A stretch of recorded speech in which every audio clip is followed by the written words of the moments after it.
accomplishment and progress at that of our project, completed activity and results obtained. Now we have meteo, hydro, and oceano equipment provider already contracted, delivery ongoing now, and incoming installation. Rest is IT equipment.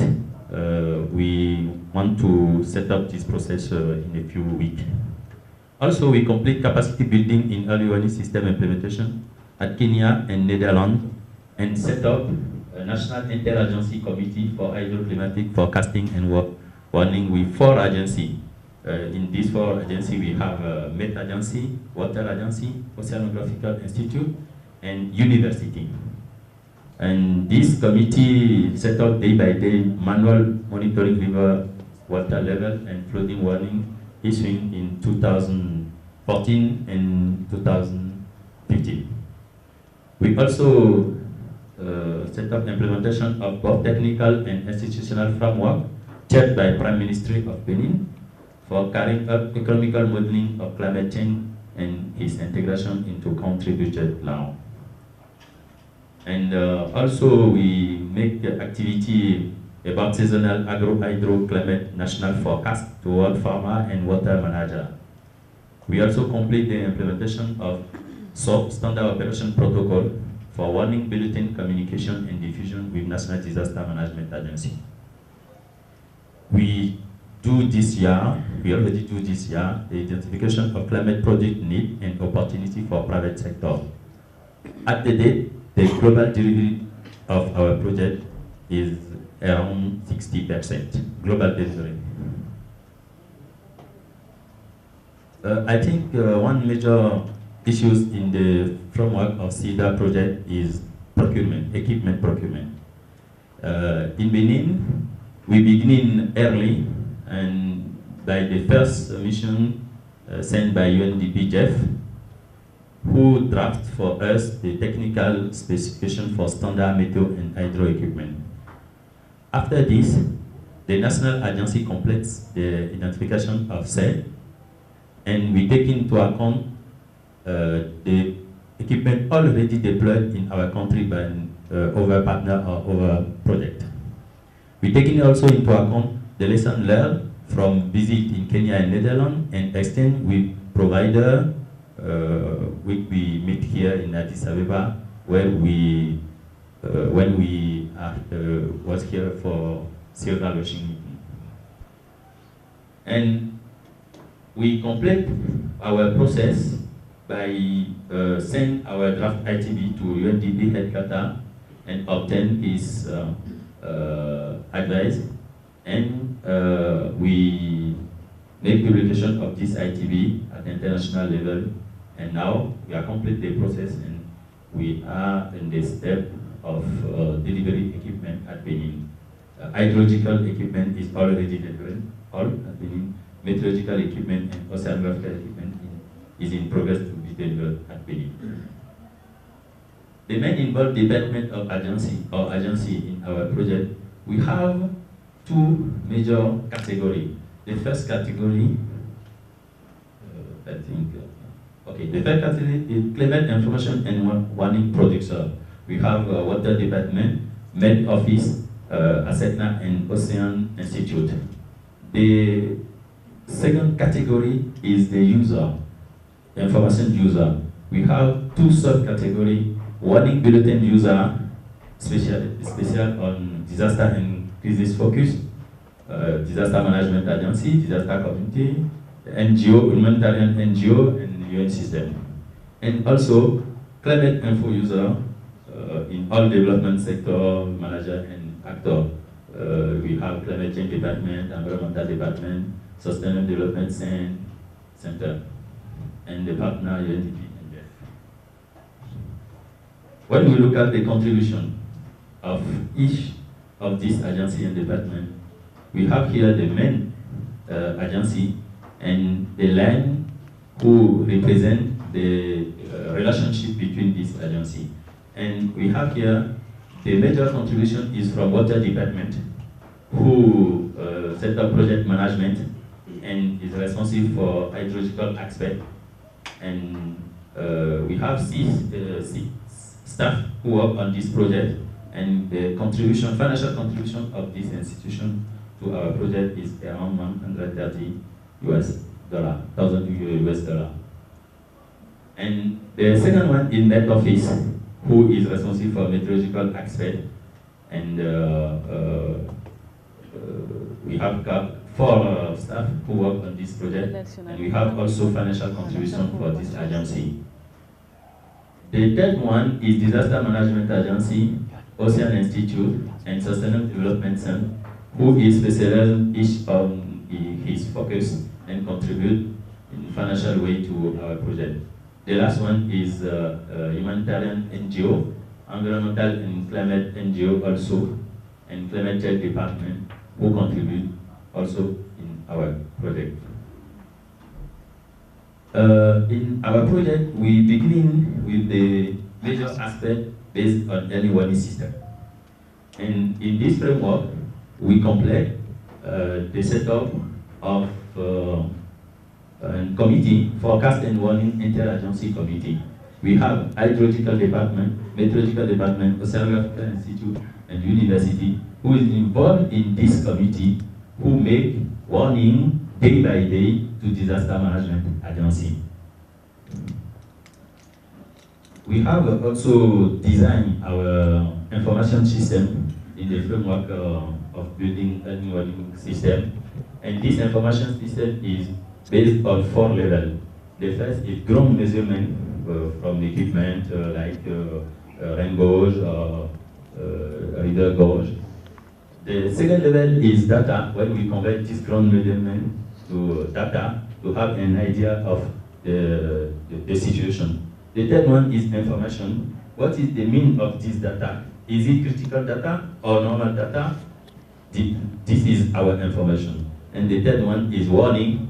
When we are facing critical information, we need to make warning to all disaster management agency and people. So this is this diagram who were developed in following picture, but I think I don't have more time to explain all this.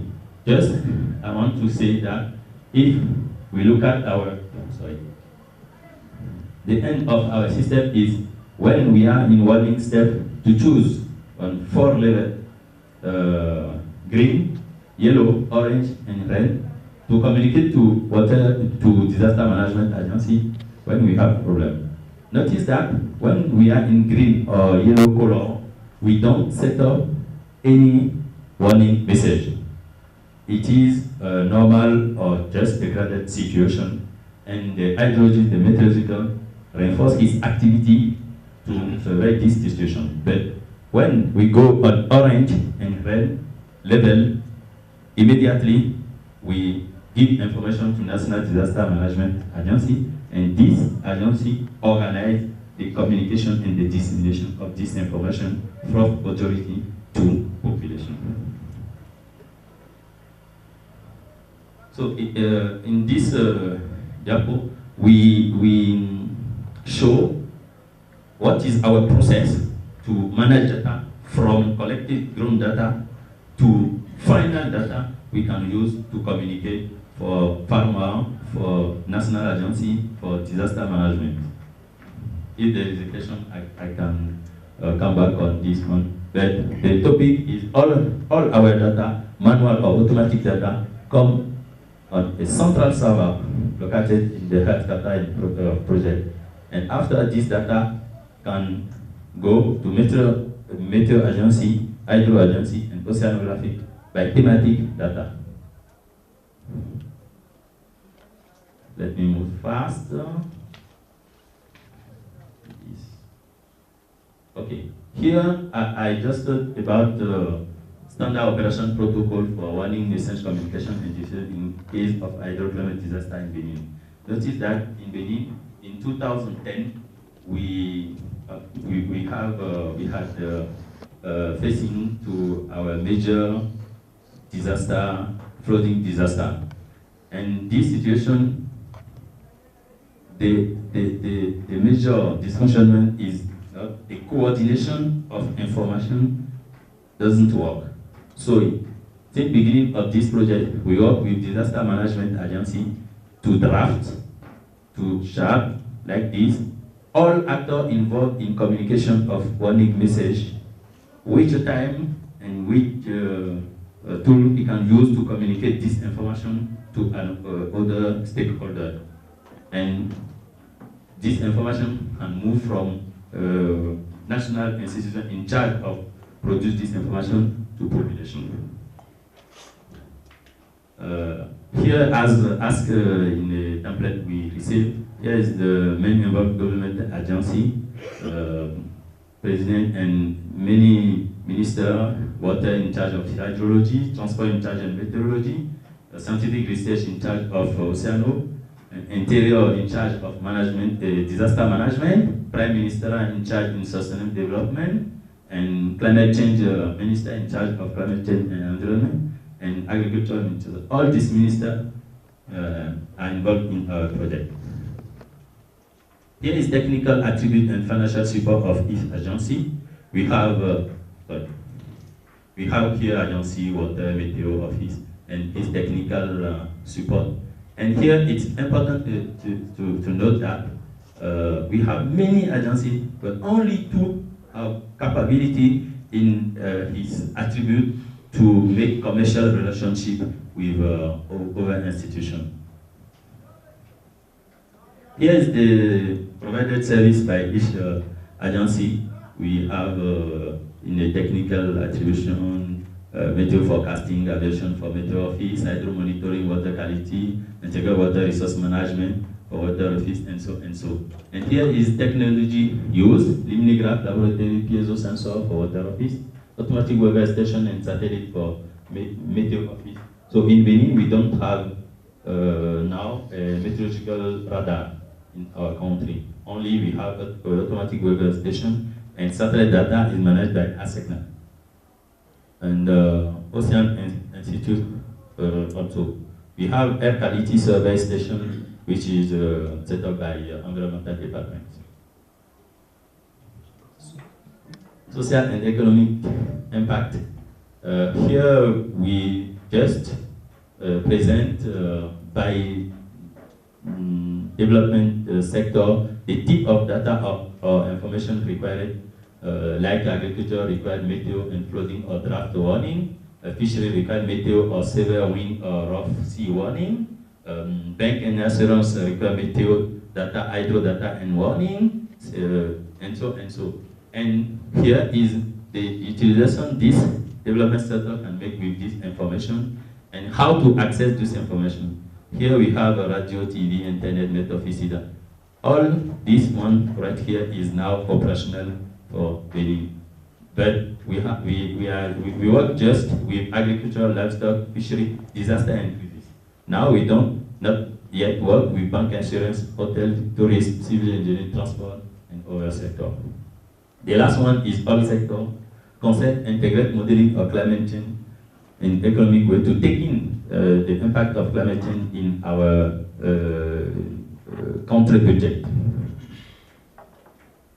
And I just say, sorry for this picture who is in French, I don't translate it in English, but it is important to notice that the government set up a national committee in charge of modeling of economic aspect of climate change to have more information to draft the future plan of sustainable development of our country. Here is the chart, and we have all data here: climate, socio-economic, agricultural, water resource, energy, infrastructure, gender, health, and all these data can be used to make sectorial modelization and scenario design. And all these data are now taken out into our five sector, and we make after the economic modelization of this sector to obtain what is its impact of climate change, what is the impact of temperature, of rain degrees or increase on each of these sectors, and to decide how we can manage and plan our sustainable development in country. All of these projects are chaired by Prime Minister Prime Minister of Benin in charge of sustainable development. At the end, issues and success, I think one major issue we are facing now is a lot of data produced, managed, used, and capitalized. It's a new issue that requires an appropriate capacity development.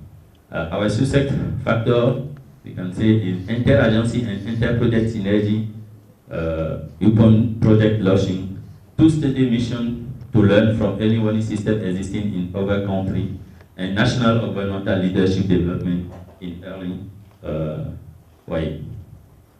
Ongoing or incoming action, ongoing initiative, we have one project named Pujemi, who is World Bank initiative to develop and grassroots early warning system and reinforce meteo and hydro observation network. Also, we have European Union initiative named the MECU project to promote socio-economic development based on water resource well governance, taking into account climate change. We work together with these two projects. Planned action for climate information, producer agency at short, mid, and long term. We have climate product, and service development and commercialization, meteo, hydro, and ocean observation network extension, and data control process improvement. In perspective, if you remember, I was showed this slide, but I added here because now we don't really work on private sector contribution. This is our focus topic. We need to work on this between this year. We just realized one study to identify the need and opportunity. Now we need to move on. For 2016, we have to complete the development of our annual system by IT equipment and server procurement and implementation. To develop more the activity regarding data utilization, valorization, capitalization by government, agency, private sector, NGO, and farmer, including specific study on economy of adaptation for the key affected development sector. We need also to update some national policies and strategic documents for planning of sustainable development. And last, to promote as project exit strategy the setup of national hydroclimate risk forecasting center based on all annual system equipment and human resources. Thank you for your attention. Thank you. Any questions for Arnaud? Good question. To respond, I want to share with you two experiences. Last year, the first time we set up our early warning system. We have a major river named Webe, who has a delta zone, who make each year flooding. In this zone, we have 3 stations, hydrological stations. And one is the major and 2 the second. When we monitor data, we obtain that the 2 other stations go to red alert. But the main station was in a yellow or orange level. So we discussed with meteorologists and hydrologists what we need to do to set up a message alert bulletin or what we need to do. But we wait for 10 days when the major station go on red level before setting this message. I think in this last year in our country, all the population appreciate more that they receive information before water come, and when there is some area the population don't respect the order to save the children, and after there is problem. This is the first time. This year we are facing one situation. In northern part of Benin, we have flooding with Niger River. But the water of Niger River, which cause flooding in Benin, don't come from Benin. It comes from Guinea, Mali, Burkina, and Niger country. So it is the data of Niamey station on Niger River is the main data for us. If we have this data, we can make forecast which can be observed after in better way. So this year we don't obtain this data. There is a discussion in cooperation between Benin Hydrological Service and NBA, Niger Basin Authority Service. But Niger Basin Authority Service set up a flooding message for Niger River in Niamey. With this information, we observe the situation in Benin with an autocorrelate relation in data, and then we make false forecast. This is our challenge. We need to improve the regional cooperation between the homolog service, which is in charge in hydrology or meteorology, to share data in real time facing this situation. Tanzania. Apart from the data challenge, what other challenges do you face? And what are the mechanisms that you employ to address those challenges? And another question would be... Please repeat the question. Apart from the challenges related to data, what are the other challenges that you are facing, and what you do to address those challenges? Okay. Another question is regarding the involvement of the private sector. How is it difficult or easy for your country to involve the private sector in terms of, for example, income generation for the meteorological agency? Okay, thank you. I can try to respond to the first question. Perhaps Mr. Agogo or Mr. Davon can complete the second question.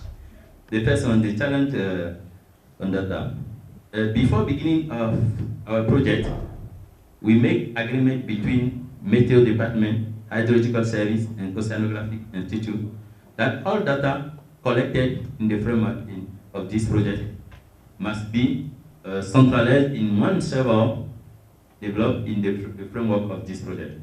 And all this data can be shared to anyone who requires it. So with this agreement, we can move on, no problem. And today, Meteorological Department can access to hydrological data if he wants directly on our server and each other. And I think what is challenge for us now is set up the exchange data between cross-border country. We need to exchange data with Hydromet Service of Togo, of Burkina, of Niger, and Nigeria.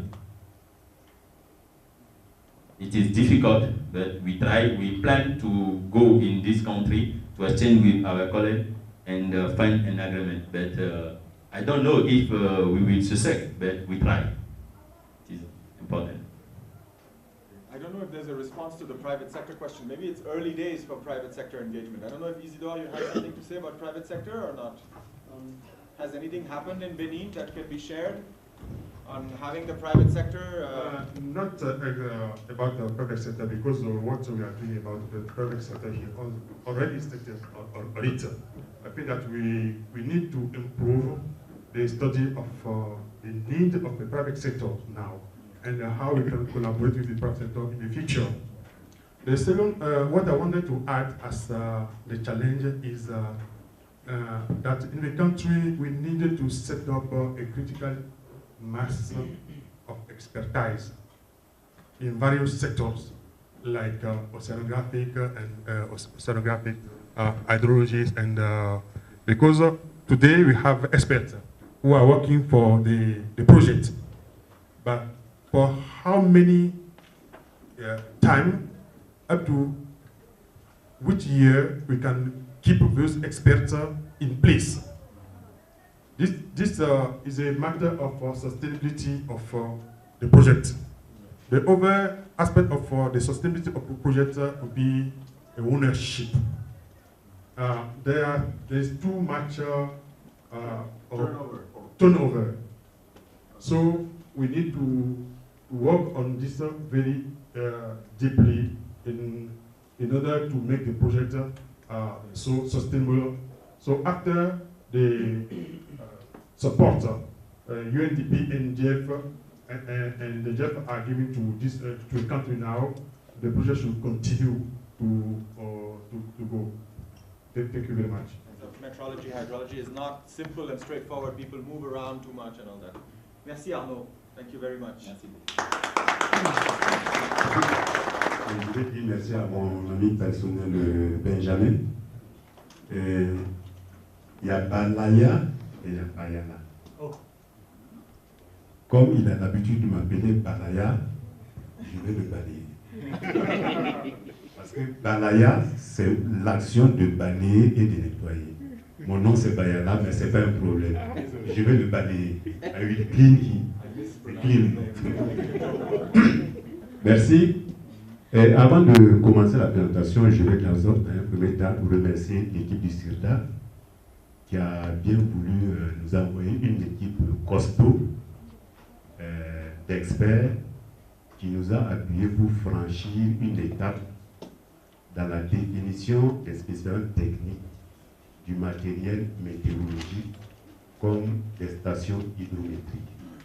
Généralement au niveau local, il est difficile pour un certain nombre de partenaires de s'entendre. Mais quand on a un appui extérieur plus avisé, généralement la communication passe mieux. Je vois qu'ils sont dans la salle, ils pourront par la suite témoigner de l'expérience qu'ils ont vécue au Burkina Faso en termes de collaboration institutionnelle d'un certain nombre d'organismes qui sont souvent des frères jumeaux mais qui s'ignorent. Si on prend par exemple le domaine de la météorologie et de l'hydrologie. Ils sont des services étatiques, mais chacun travaille en ignorant l'autre et chacun travaille à conserver ses données par devers lui. Quand on sait bien que dans les attributions, il y a entre les deux une structure qui est habilitée à commercialiser son produit et une autre structure qui est privée, un public qui n'est pas habilité à commercialiser ces actions, notamment les services hydrologiques. Eux, ils n'ont pas pour mandat de commercialiser leurs produits ni leurs données, c'est free. Mais pour la météorologie, c'est un EHPAD, ils doivent commercialiser leurs données. Donc pour quelqu'un qui ne commercialise pas, et pour une autre personne qui commercialise, la coopération est vraiment difficile. Ceci dit, si on peut passer au premier slide. Donc, merci. Et voici l'ensemble des structures qui sont engagés aux côtés du projet au niveau du Burkina Faso. Il faut préciser qu'au niveau du Burkina, l'équipe du projet se résume à 3 personnes. Nous n'avons pas d'experts thématiques qui viennent d'autres départements parce que nous travaillons directement avec les institutions publiques qui existent. Donc les experts sont au niveau de ces différentes institutions. Nous avons dans un premier temps le ministère de l'Action sociale et de la solidarité nationale qui a en dessous d'elle le Conseil national de secours d'urgence et de réhabilitation. C'est cette structure nationale qui a le mandat de disséminer toutes les informations dans le cadre de la réhabilitation ou dans le cadre des catastrophes naturelles. Les autres structures ne font que produire l'information, décrire les codes d'alerte et les mettre à la disposition de cette structure qui est habilitée à disséminer l'information en cas de catastrophe ou en cas de tsunami de catastrophe. Et cette structure, son secrétariat permanent est placé sous l'autorité du ministère de l'Action sociale. Mais le conseil lui-même, qui regroupe plusieurs ministères, est placé sous la responsabilité du Premier ministre. Raison pour laquelle sur l'ensemble du territoire national, il n'y a que cette structure qui est habilitée à disséminer l'information. Notre deuxième partenaire, c'est le ministère de l'Agriculture, de l'Hydraulique, des Ressources en eau et de la Sécurité alimentaire. Dans ce ministère, le projet s'appuie à 2 partenaires. C'est la Direction générale des ressources en eau et c'est le programme SAGA. Le troisième département ministériel, c'est le ministère en charge des infrastructures, du désenclavement et du transport. Dans cette entité, le projet travaille avec deux institutions, qu'est la Direction générale de la météorologie et la SECNA. Et le dernier, c'est le ministère de l'Environnement et des Ressources halieutiques, à travers le Conseil national pour l'environnement et le développement durable, qui est un secrétariat permanent, au sein duquel est logé l'Observatoire national pour l'environnement et le développement durable. Donc, vous voyez, si je prends ces acteurs, ce sont eux qui sont chargés de produire l'information en termes de système d'alerte précoce. Ils produisent l'information et ils le remettent à un partenaire qui est chargé de la diffusion, qui est le Conseil national de secours d'urgence et de réhabilitation. Dans certains pays, on parle de direction de la protection civile. La direction de la protection civile au Burkina est arrimée à cette structure.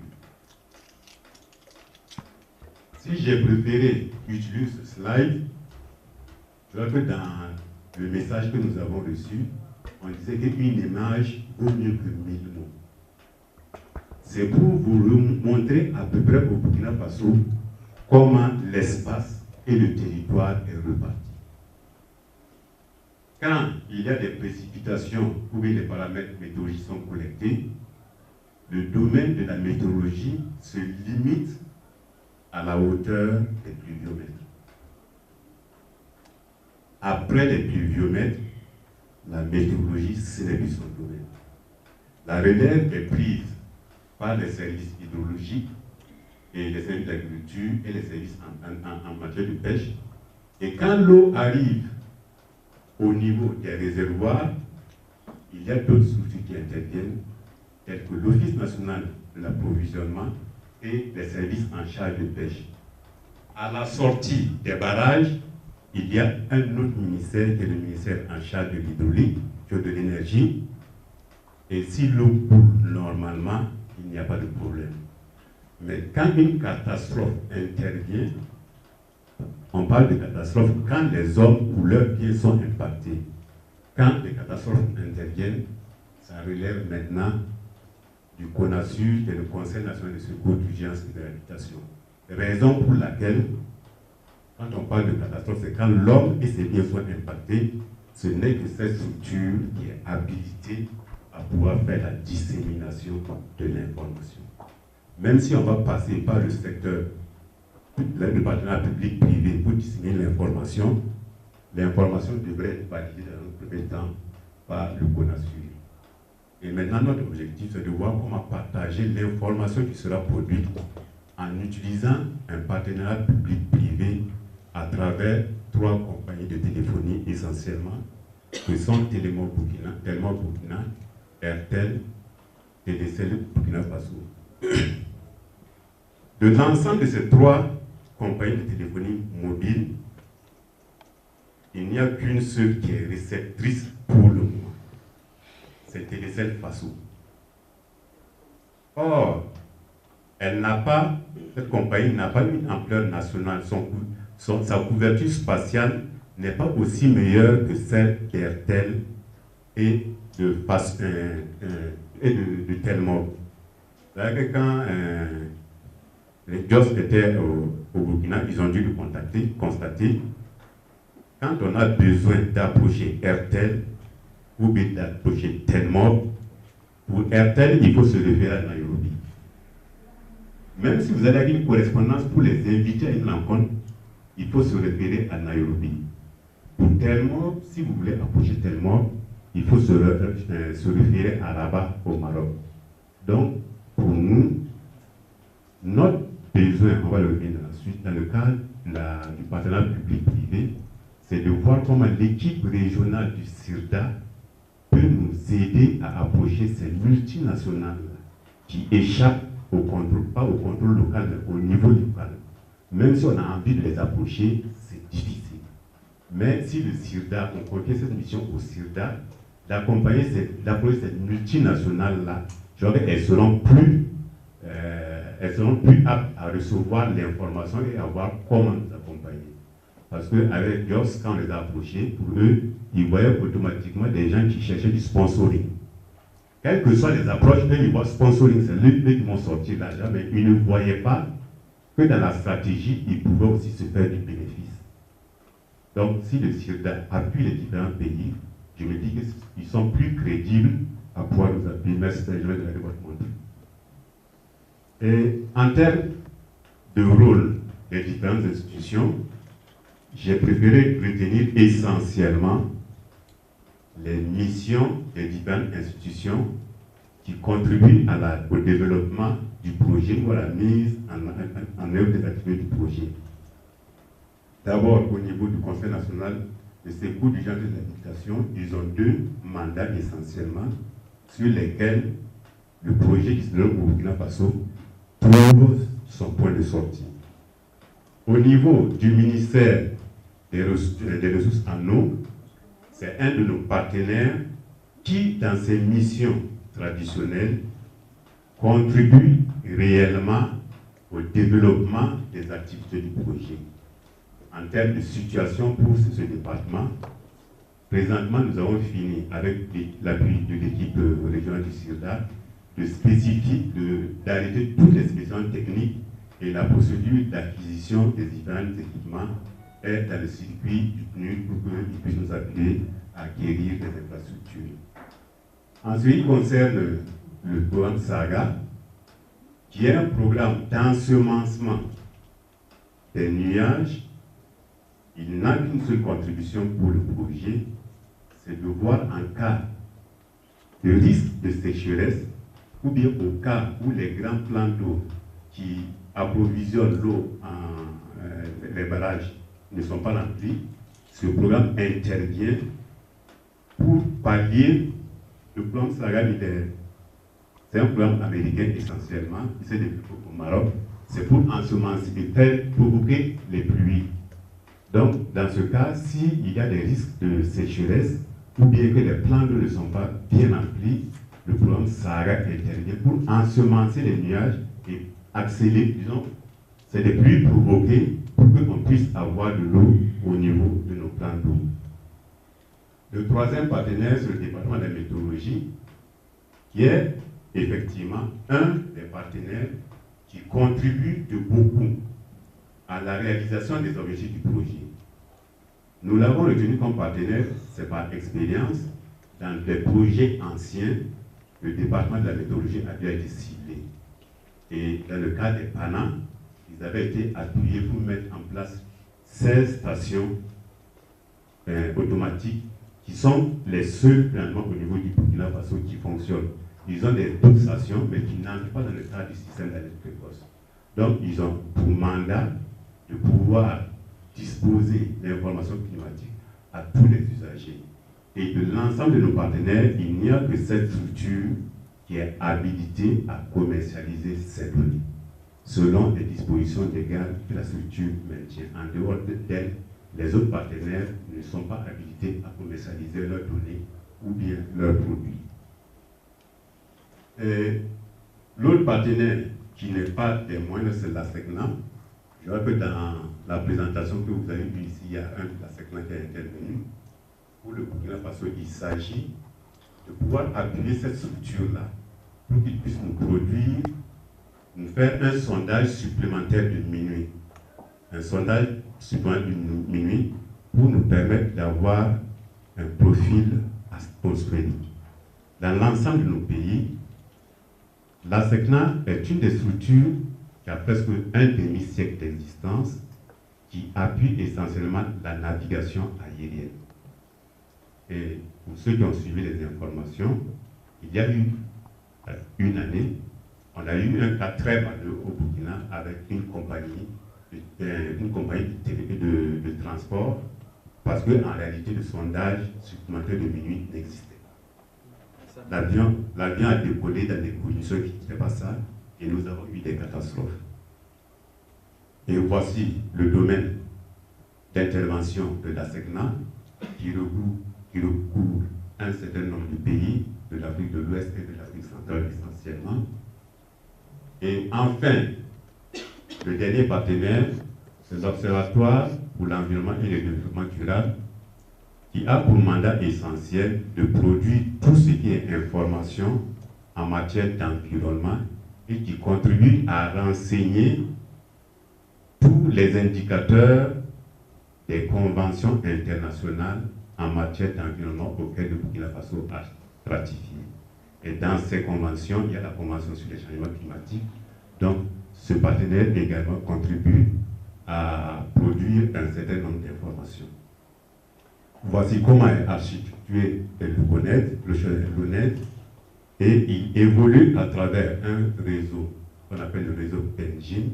Et la chance du projet SAP-IC, c'est que ce réseau de partenaires existait avant que le projet ne commence. Donc on va sur la base de quelque chose qui existe, des partenaires qui ont l'habitude de travailler ensemble, qui se font confiance, même s'il n'y a pas d'agrément signé entre eux, ils se font confiance et ils partagent des données. Dans ce cas, le cas de ce réseau, la Direction générale de l'hydrologie a accès aux données de la Direction générale de la météorologie, mais en dehors de ce réseau, il ne peut pas partager les données.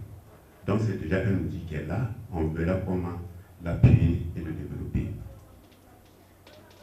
Qu'est-ce que nous envisageons pour le futur et qu'est-ce que nous attendons de l'équipe régionale du CIRDA? Il nous a été demandé est-ce qu'il y avait d'autres initiatives de cette sorte qui existaient. J'ai dit oui et qui sont en perspective.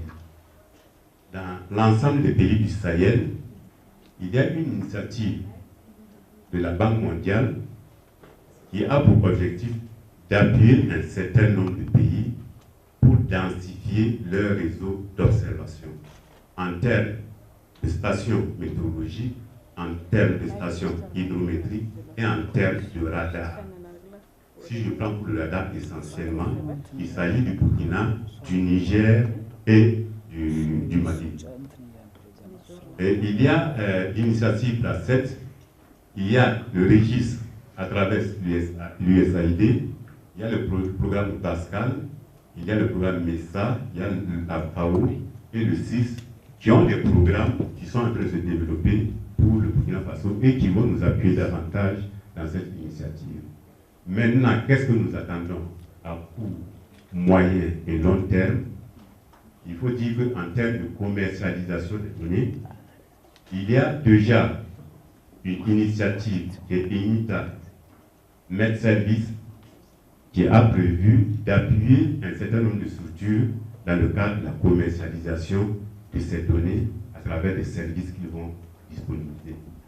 Il y a Cell Health Africa qui a par hasard réussi à convaincre RTL, une compagnie que nous n'avons pas pu approcher, mais eux, ils ont pu convaincre RTL de développer un service. C'est le service 1, 2, 3 qu'ils vont mettre en ligne pour que les utilisateurs finaux puissent consulter les données météorologiques. Nous, c'est une porte qui nous est ouverte et nous allons essayer de nous aligner à cette porte-là pour voir comment on peut disponibiliser l'information. Il y a également le programme MESA qui est en train de se développer, qui vient en remplacement du programme AMST. Au travers de cette initiative, nous allons voir comment renforcer la capacité du Burkina Faso à capter un certain nombre d'informations des satellites dans le cadre de cette initiative pour pouvoir la partager localement. Et enfin, il y a l'assurance climatique à travers l'indice climatique qui est en train de développer par le projet AGA.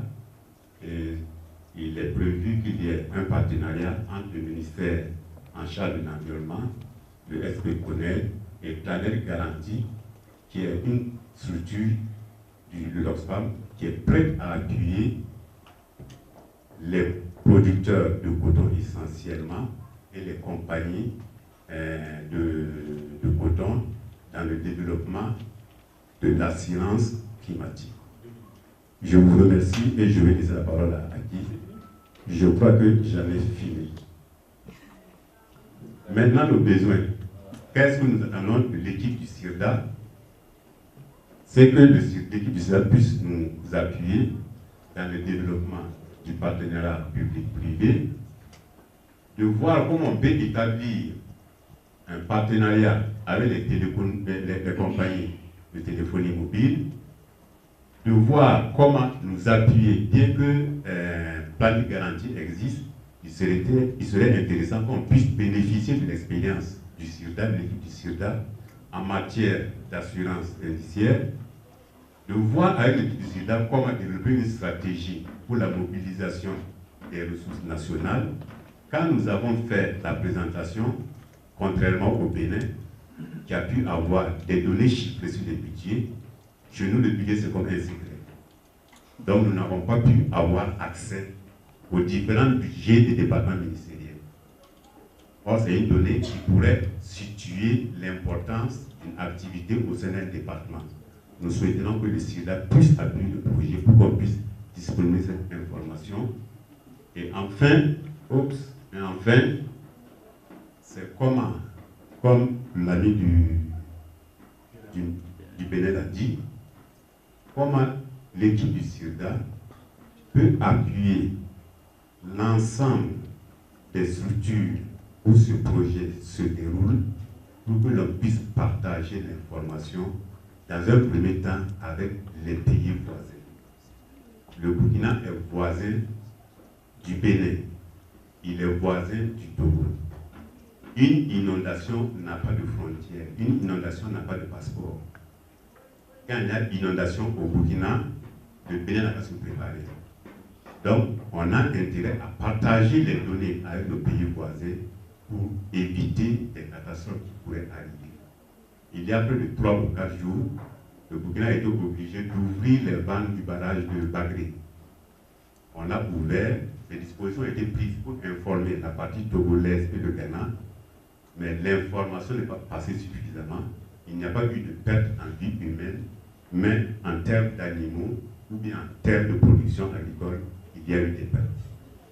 Donc, comment faciliter le partage inter-État des données qui sont collectées dans un pays, surtout si nous sommes voisins. C'est là que nous attendons Benjamin et son équipe. C'est là que nous attendons Madame Bonita. C'est là que nous attendons mon ami personnel, Jos. Merci.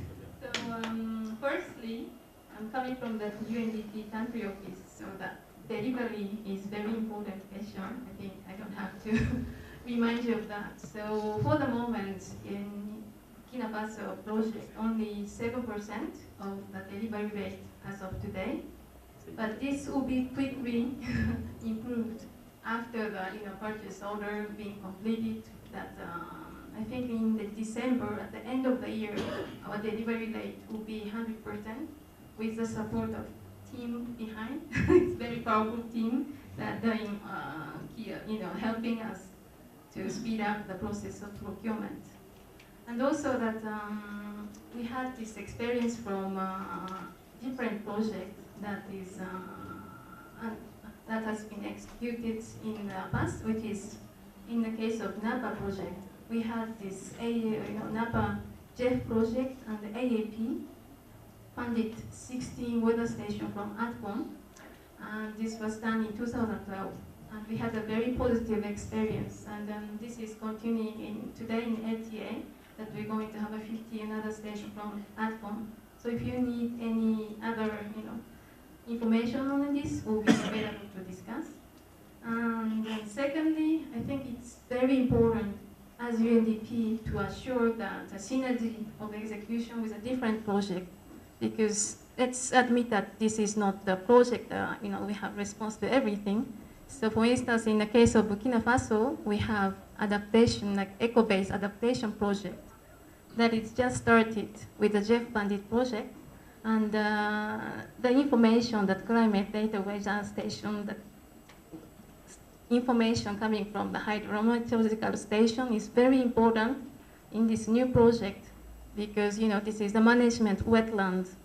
So I think this early warning system project does not have much of the local components, but I think we could use a synergy with a different project to test the usefulness of the equipment.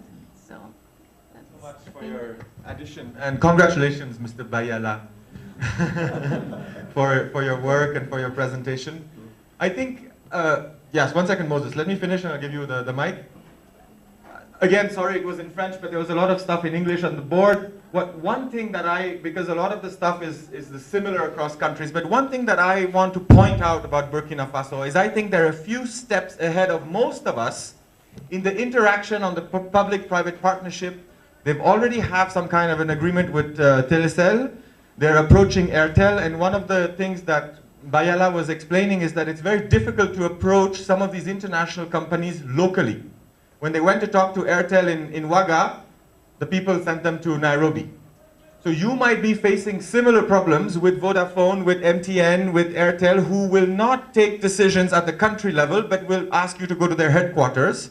And Mr. Bayala's request was for CIRDA, who has this kind of an international situation and also has a little bit of weight when it comes to their experts going and asking these things, to try and help create these linkages with the private sector mobile phone companies.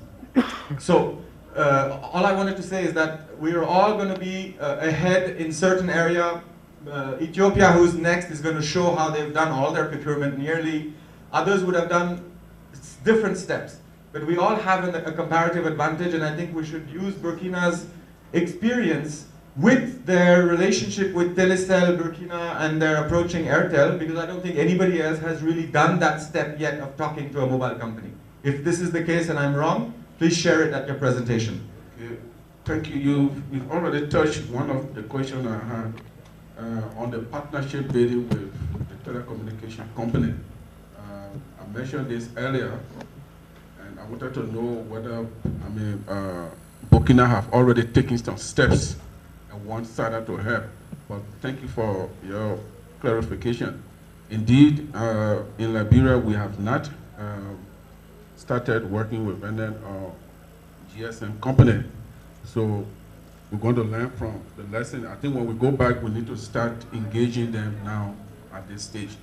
But there's a lesson to learn, and that's why we at UNDP have been very concerned about this. At UNDP, we're implementing a project along with the government under the Justice and Peace.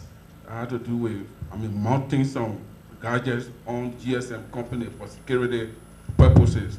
And at that point where we're about to install, the gadgets on the second company, there was a break because the companies were asking for too much money. They were asking for money. And up to this point, that project came to a standstill, and the government, up to this point, has not been able to engage the GSM company, under whatever modality. So that project has been stalled just for that, because the project was not able to pay the money that the GSM company was paying, was asking for. So that's something we need to really look at. The second question is, my colleague from UNDP, Burkina, was just talking about the low delivery, which has been a concern to all of us. In Liberia, we're just 8.9% in terms of delivery rate for that. But it is understandable, all our budget from the AWP to procurement.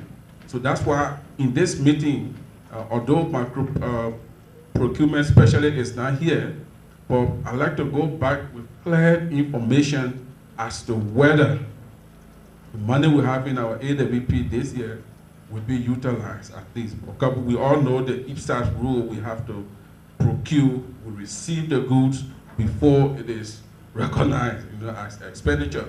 So we need to know this before we go back. If there's the need to revise our budget, we go back and do it. So I really need to go back with clear information from this workshop. Thank you. Thank you, Moses. You're sitting the closest to the people who will help you do this. So I strongly encourage a discussion with PSO. We will have a session on LTAs, where I'm sure there was going to be a detailed description of where we are and things like that. And you will go back to Liberia with a clear idea of how much you will be able to spend from now to the 15th of December. I'm sure. Okay, just on the engagement with the GSM software, the telecom companies, what we did is we tried to find the companies that have overlap in all these 11 countries. So we tried to deal with some sort of a regional-based approach to them as well. And we came up with the same issue that the companies that are based in local countries can't make decisions on, they can support transmitting the data, but they can't really make a decision on the products and services. And that's where the head office comes in. And one thing we discussed with was Airtel. And Airtel have got an excellent working relationship with agricultural sector in India. And we've asked to be connected with that research and development and the commercial group to be able to extract some of the knowledge and maybe some of the products and services that we can try and duplicate in some of these countries. So that's an ongoing discussion that we still, that we've initiated and we're going to take forward. Thank you, that's great. Ababu, you want to come and talk to us about Ethiopia? One last quick comment. I think that it might be useful to have maybe not a formal session if it's not in the agenda, but at least bilaterals with Burkina Faso, who of you are interested to get some information from Mr. Bayala and Aki, maybe even an example of an MOU. We may not even know what we need to put or what it looks like, but they may have an example to share. So I encourage you to discuss this. Thank you, Benjamin. Before I start presenting the presentation for the day, I would like to give you some national level context, how this project or where this project is implemented from the climate change agenda of the country perspective. Ethiopia has launched this climate resilient green economy strategy in 2011 in Durban. And the strategy is known as Climate Resilient Green Economy Strategy. This strategy has got mitigation component as well as adaptation component. And it has clearly stated its vision for the coming 2025, where the country should be in climate change mitigation adaptation. So the vision says Ethiopia envisages to become carbon neutral and climate resilient by 2025, and also, of course, middle-income country. And for this, two major documents have been prepared. The mitigation component, which envisages to maintain the 2010 greenhouse emission level up to 2025, which is 110 carbon dioxide equivalent. And for the adaptation part also, the document has been prepared, which focuses, of course, on agriculture, crop, livestock, and forestry.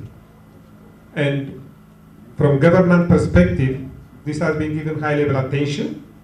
The whole of the CIRDA initiatives has been coordinated in the Prime Minister Office, where the relevant ministries are member of the steering committee, and the chair of the steering committee is the representative or the Prime Minister himself or his designee. And the two ministries where this project is hosted are also member of the steering committee. Minister of Water, Irrigation and Energy, and also Minister of Agriculture are member of the steering committee. And for the implementation of the strategy, the resource mobilization wing has also been established, the so-called CIRDA facility, which can mobilize resources from domestic as well as international climate finance, including the Green Climate Fund has also been established.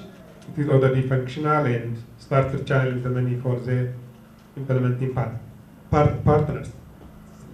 Saying this, then I will go to my presentation and the next slide, please. And my name is Ababu Wanage. I'm National Climate Change Specialist in the UNDP country office, also program manager for this particular project, and also I'm boots on the ground recruited climate change advisor.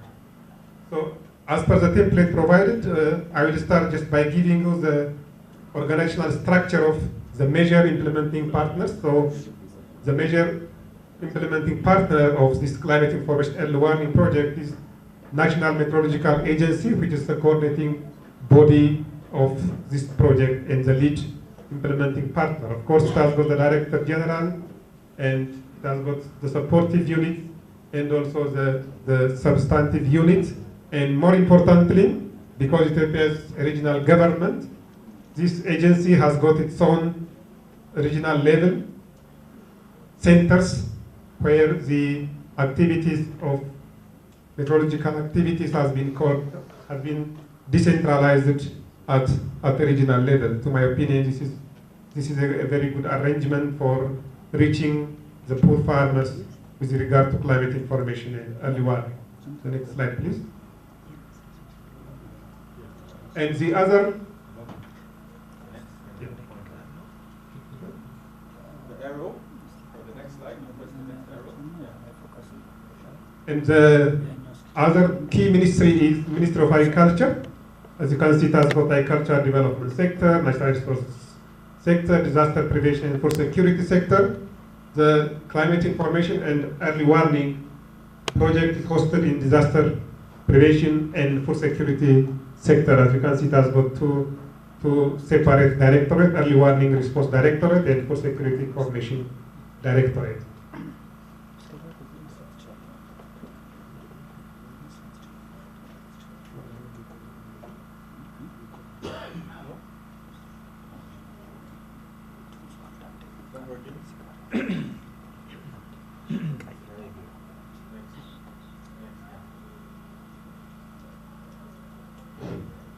Of course, the Ministry of Agriculture has got also the other important, probably not relevant for our purpose, but it has got other organizational setup. The next one is the Ministry of Water, Irrigation and Energy, and here we have hydrology and water quality department, where this project has been worked, and as you can see, the ministry has got 2 state ministers, and the hydrology and water quality directorate is under one ministry, so the whole of the hydrological gauging stations administration has been coordinated by that ministry, and it has got other relevant directorates in the ministry. The next one. So the next slide will tell you, of course, what I have said. The key department agencies that contribute to the accomplishment of the CIRDA objectives are, as I said, National Meteorological Agency and their offices in 11 regions, and disaster risk management and food security sector in the Ministry of Agriculture, hydrology and water quality directorate, and also their centers in 11 regions. The hydrology and the meteorology activities have gone down to the regional states because of the existence of the center for these organizations. Other relevant departments very much related to this project are, of course, Addis Ababa University and other research institutions, even though how they cooperate and work together with NM may not yet clearly articulated and spelled out. And the Ministry of Finance and Economic Development is other key ministry, and the Ministry of Environment and Forest, formerly it was called EPA, is other most relevant organizations with regard to climate change mitigation in the country. Ministry of Environment and Forest, all the CIRDA technical activities are coordinated in this ministry, while Ministry of Finance and Economic Development is hosting the CIRDA facility and other resources coming to the country. For that matter, this project need also to be approved by the MOFED, and it has been approved by that ministry. Then if you go to a bit in detail what National Meteorological Agency has done so far, of course, the capacity building is one of the major activities that the agency has done. It has expanded its meteorological station networks. Previously, it was 70 automatic weather stations. Because of the procurement of this particular project of 40 automatic weather stations, the number of weather stations in the country now has increased to 110 automatic weather stations. Training has been given intensively for federal and regional experts and also the centers in the regions, and environmental data sharing, exploring and accessing is also the responsibility of this particular institutions. Of course, fulfilling the facilities, modernization of the existing conventional meteorological station, this manual-based stations has been gradually converted to automatic weather stations, and agrimeteorological stations establishing mobile calibration unit, modernization of computing facility, data risk and safety has also been conducted by this ministry. In line to this, some works have been started. Of course, as you know, Ethiopia is an agrarian country, so the information provided by this ministry is highly linked with ensuring food security through use of pre-season climate meteorological advisory services provided by experts at the regional level. Of course, farm level agrometeorological service has also been given by this ministry, although it needs to be enhanced and also modernized. And one of climate change related diseases are malaria and meningitis, and for that the agency has produced climate-based health bulletin for the control of the malaria and for the monitoring of malaria and meningitis. And also historical and real-time climate information has also been provided on demand basis. For example, for hydropower, as UNDP is very much embarking on building big hydro dams, and for that the agency has provided historical and real-time data for the establishment and monitoring of this hydropower, mega hydropower dams. And also, as I said, Ethiopia is multinational state, so we have a lot of languages, more than 70 languages, so multilingual localized climate information service has also been provided by the agency. With regard to procurement, as Benjamin has said, we are very much successful. In 2014, we have allocation of 1.7 million USD, majority of this resource for procurement. So we can say we have completed most of the required procurement activities, and still this year also we have continued conducting the procurement. So accordingly, then for National Meteorological Agency, as I said, we have procured 40 automatic meteorological monitoring stations and 200 conventional meteorological studies surveyed, and the gaps has been identified, and also how to rehabilitate what kind of goods and the materials required has been identified. 6 mobile calibration units also procured, and 1 upper air observation system, radioson, has also been procured and delivered for the agency, and hydrogen generator has also been procured.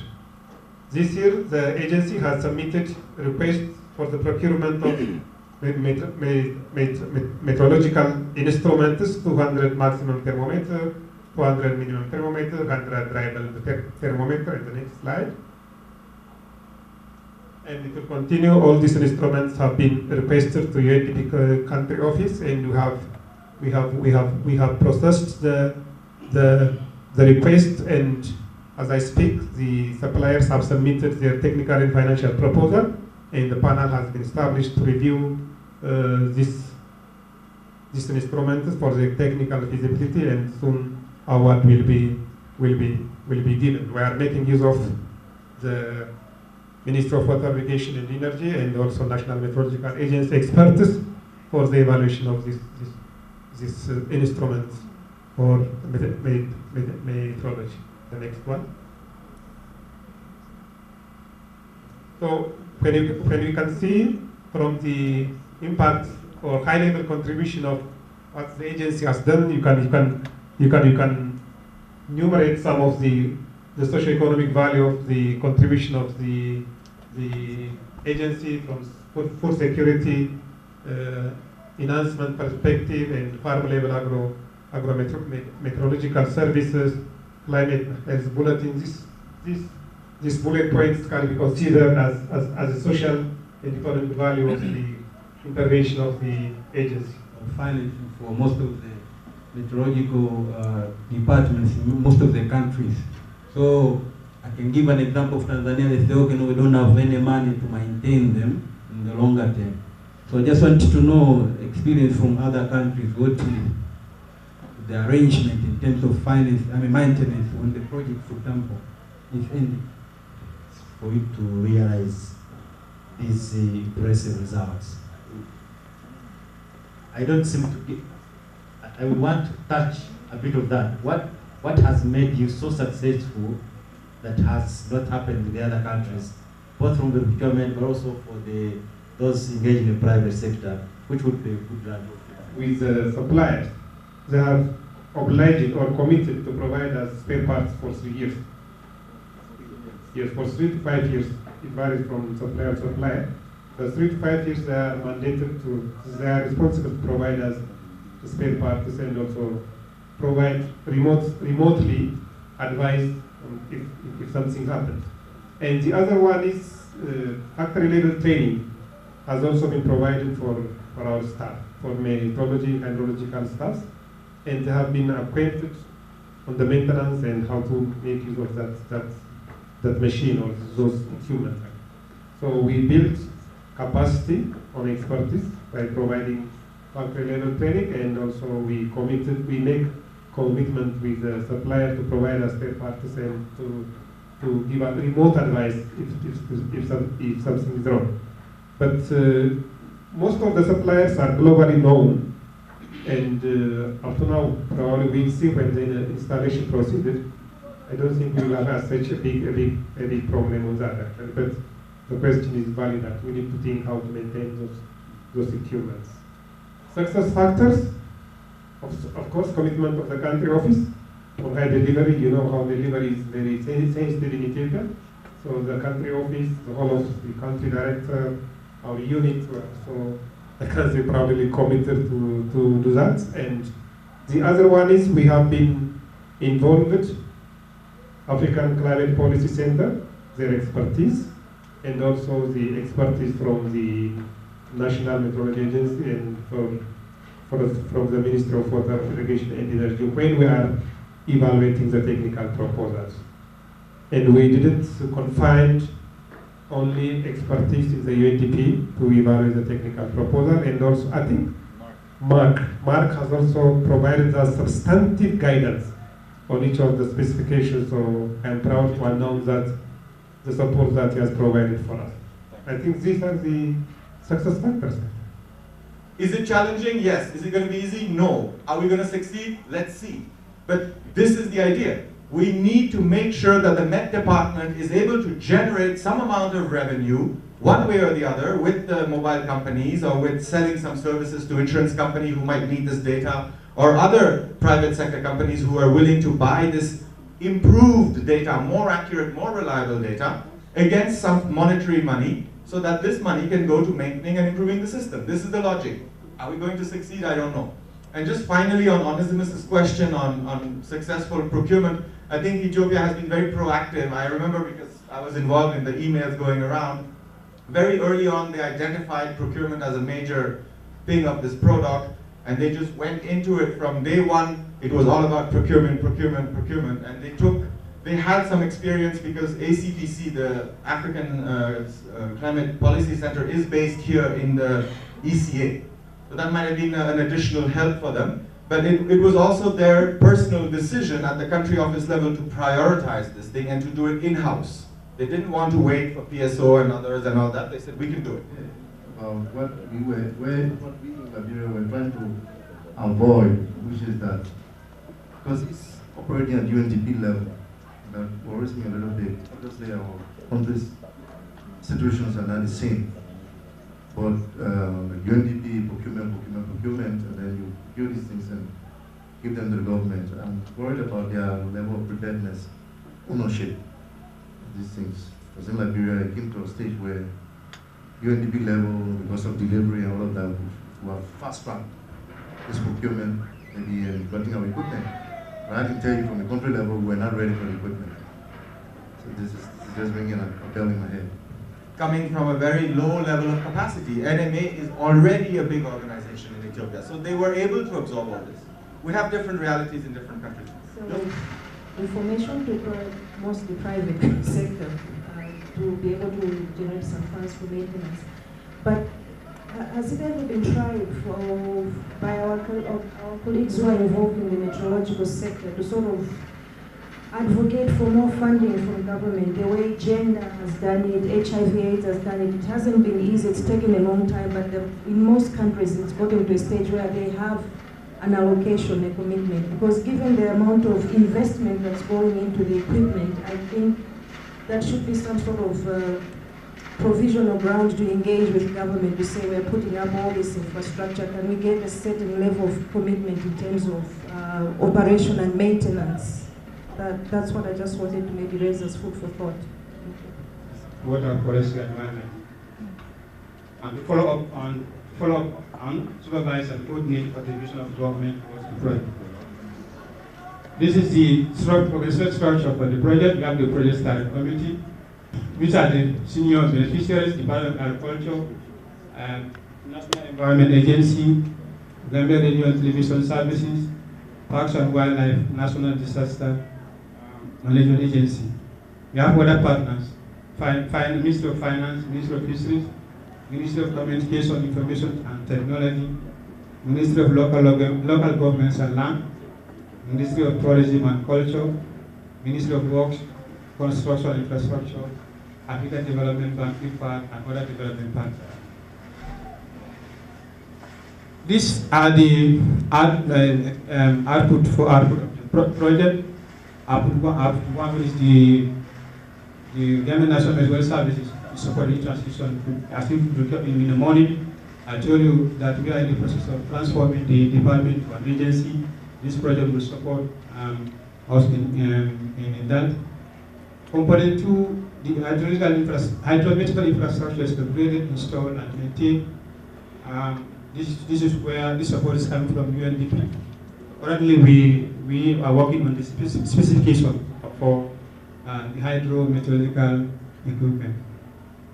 Outcome 3 of the project will be a critical mass scale of human resources available to operate our early warning system and perform medium and long-term climate adaptation planning beyond the project life. And the most important is outcome 4, as efficient and effective use of hydrometeorological and environmental information for early warning, for making early warning a long-term development plan.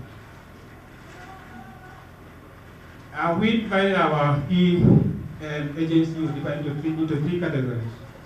One, producers and providers of early warning product, example as National Meteorological Service and Hydrological Service.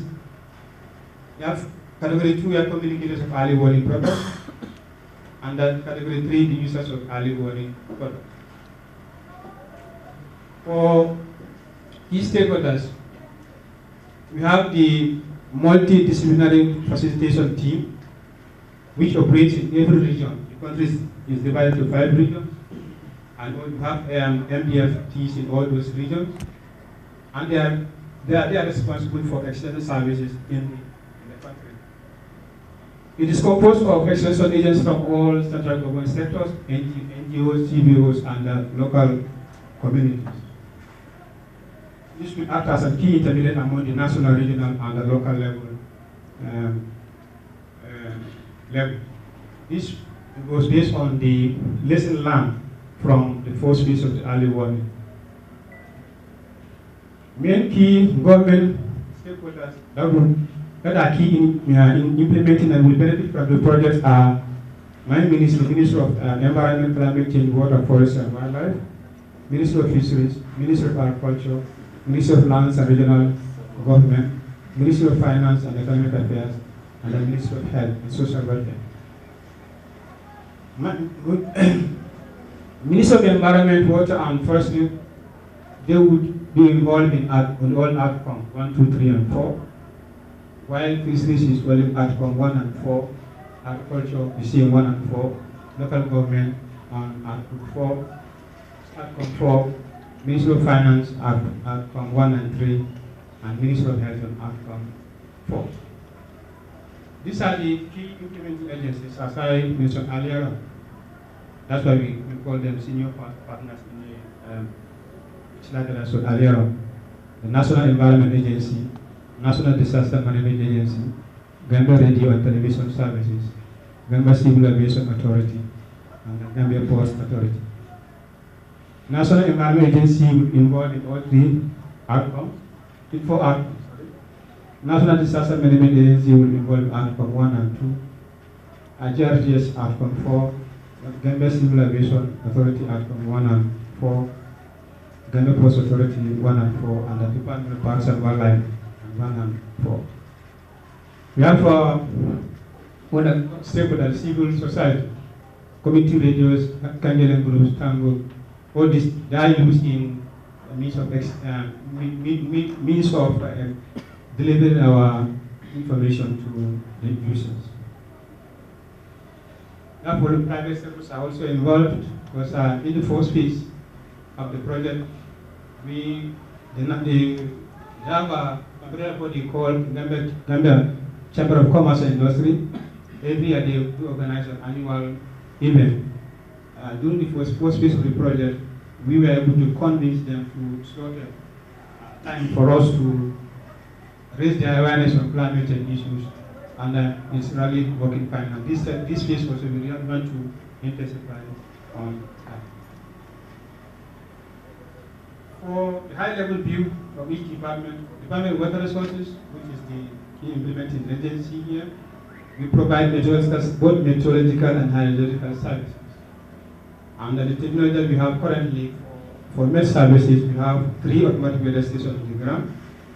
We are expecting 9 from SCPC and 1 automatic observing weather station from SCPC. And this project will provide us with 7 automatic weather stations. We have 1 receiving satellite MST station. For hydro services, we have 10 automatic weather level recorders. We have 37 groundwater monitoring instruments. So this is an example of the hydrological station in 2 of our stations. This is the automatic weather station in 1 of our stations.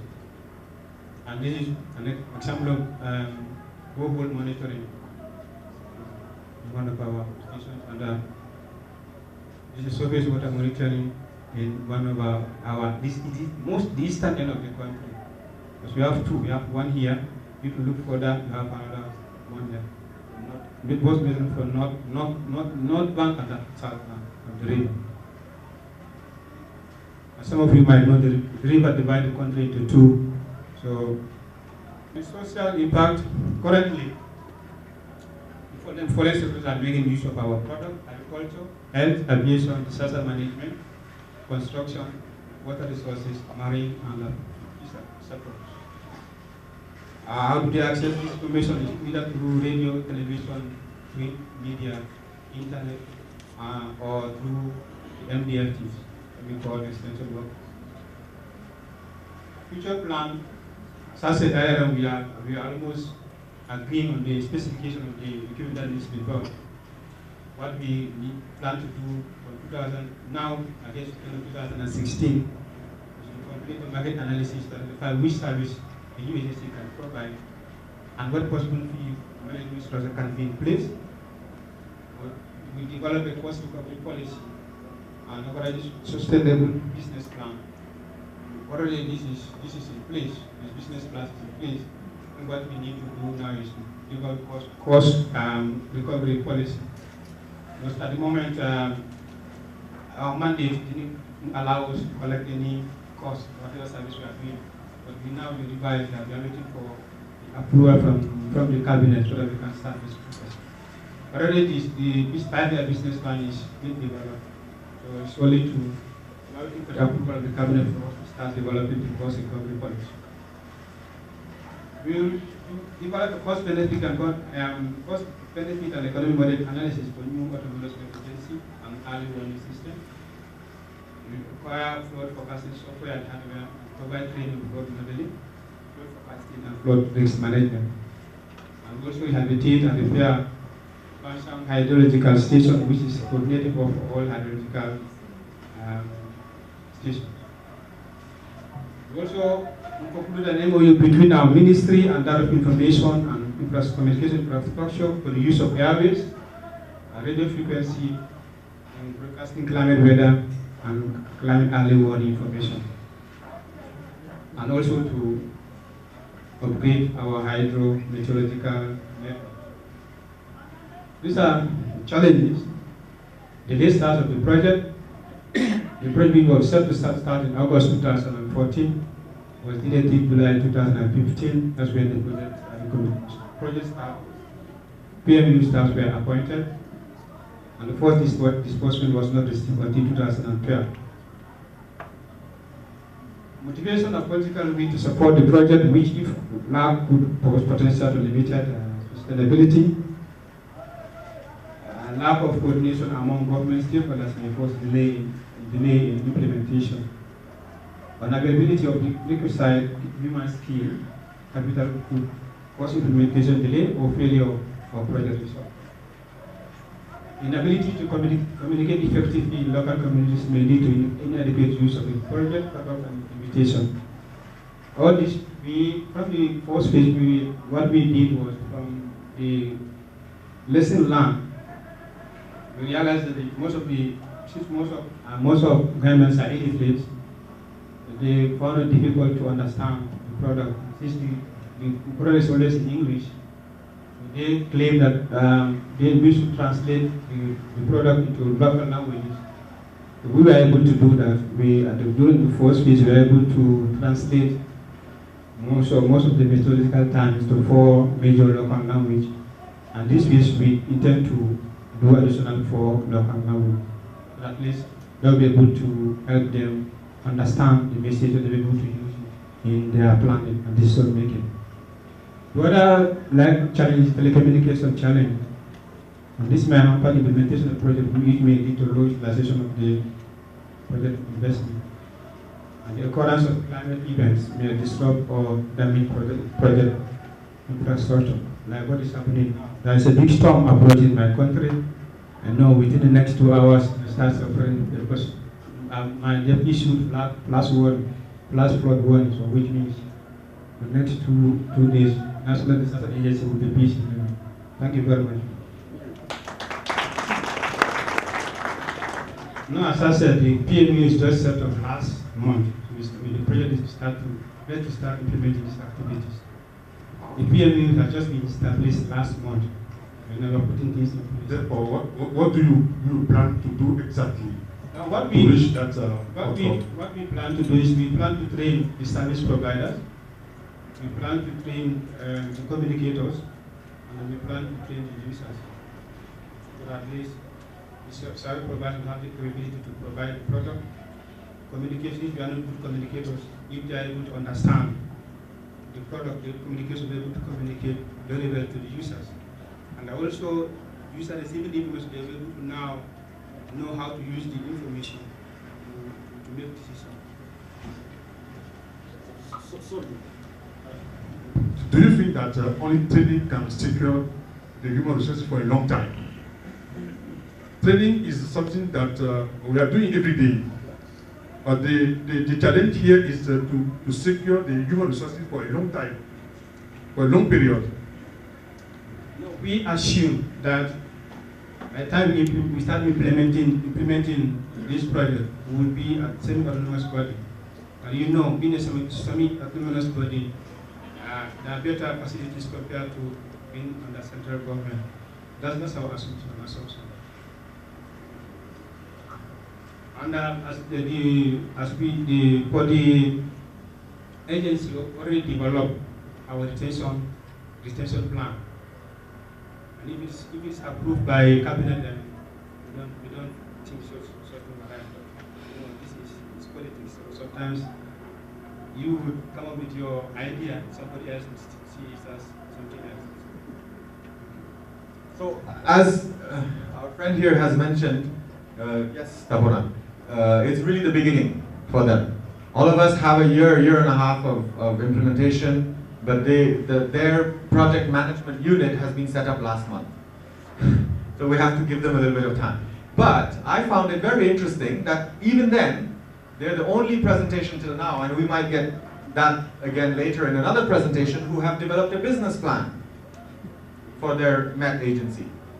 That's already pretty cool. Thank you. I just wanted to hear a little bit more about your collaboration with UNEP. I saw in one of the slides you had information on which I think the UN agencies that you are either working with was in collaboration. So just a little bit of collaboration with UNEP under the project. Thank you. Actually, after developing our NAPA as a requirement for UNFCCC, we came up with 10 projects. And based on ranking, priority ranking, early warning became priority number 1. But then, because of the ceiling given by the NDC fund, we underestimate the project. And when UNEP happens to be our international implementing agent.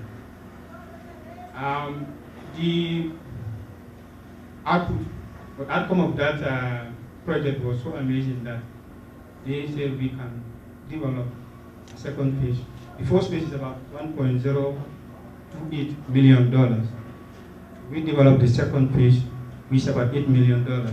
$5 million coming from UNEP, $3 million coming from UNDP.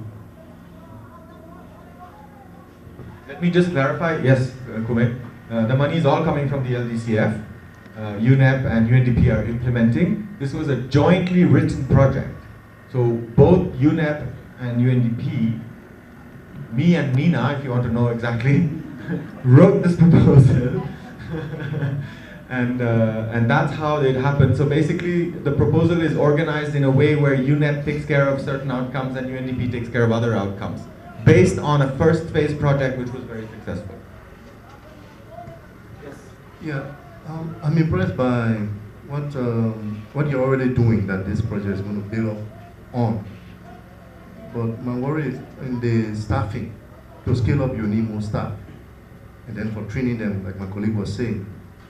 So I don't know what your government policy is, or what the reception will be for you to recruit more people for training, for scaling up, given that the JET projects may not pay salaries. So I don't know how receptive the government will be. Thank you very much. What we did in the first phase, that's just to do the same thing. You know, there's this policy in our country that's zero growth. You don't employ until somebody retires or somebody dies and so forth. So what we did in designing the project, they agreed for us to appoint, we would pay them through the project fund. Then at the end of the project, government would absorb, which we were able to do. Because we have a capacity problem at level of meteorologists. So we recruited three people from the university. Two did mathematics, one did physics, and then we sent them to UK Megafish for 6 months to become a meteorologist. So now at the end of the project was what we did in order to commit them, those responsible for recruiting and providing funds, as the Permanent Secretary of Finance, the Permanent Secretary of Personnel Management Board, we involved them in the project as they are the chairman of those appointments for the project that appoints people, so that they will know that we've appointed 3 or 4 people.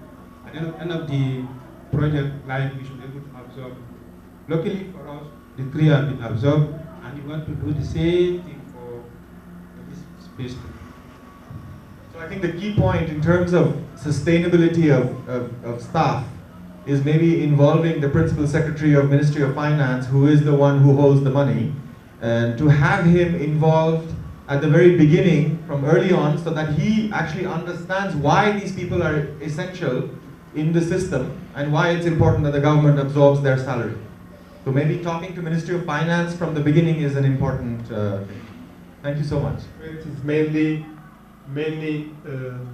focused on hydrological related issues.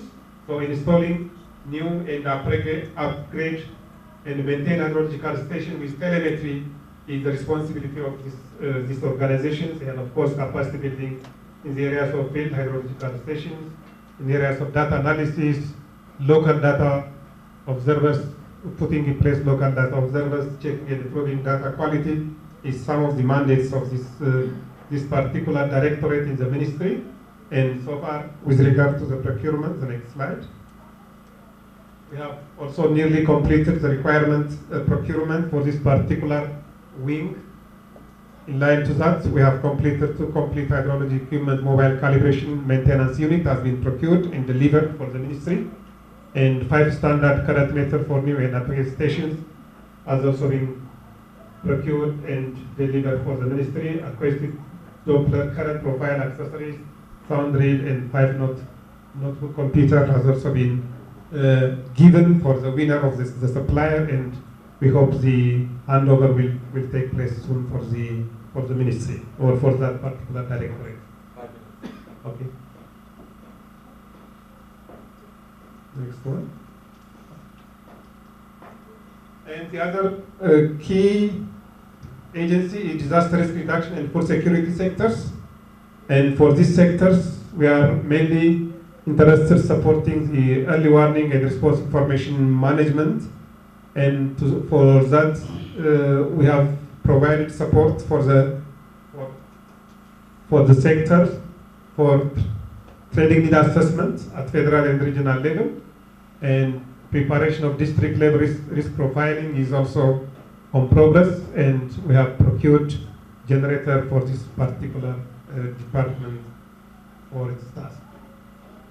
We have other relevant partners in the country which are working closely with National Meteorological Agency and also Hydrology and Water Quality Department. If you take African Development Bank, recently they have concluded agreement with National Meteorological Agency, unfortunately with the same name that we have given, but they are going to provide additional automatic weather stations for MMA. We didn't say any objection because it's complementary of GFAS way, but the name is the same that we have given actually. So they have concluded agreement, and additional automatic weather station will be procured for the future plans.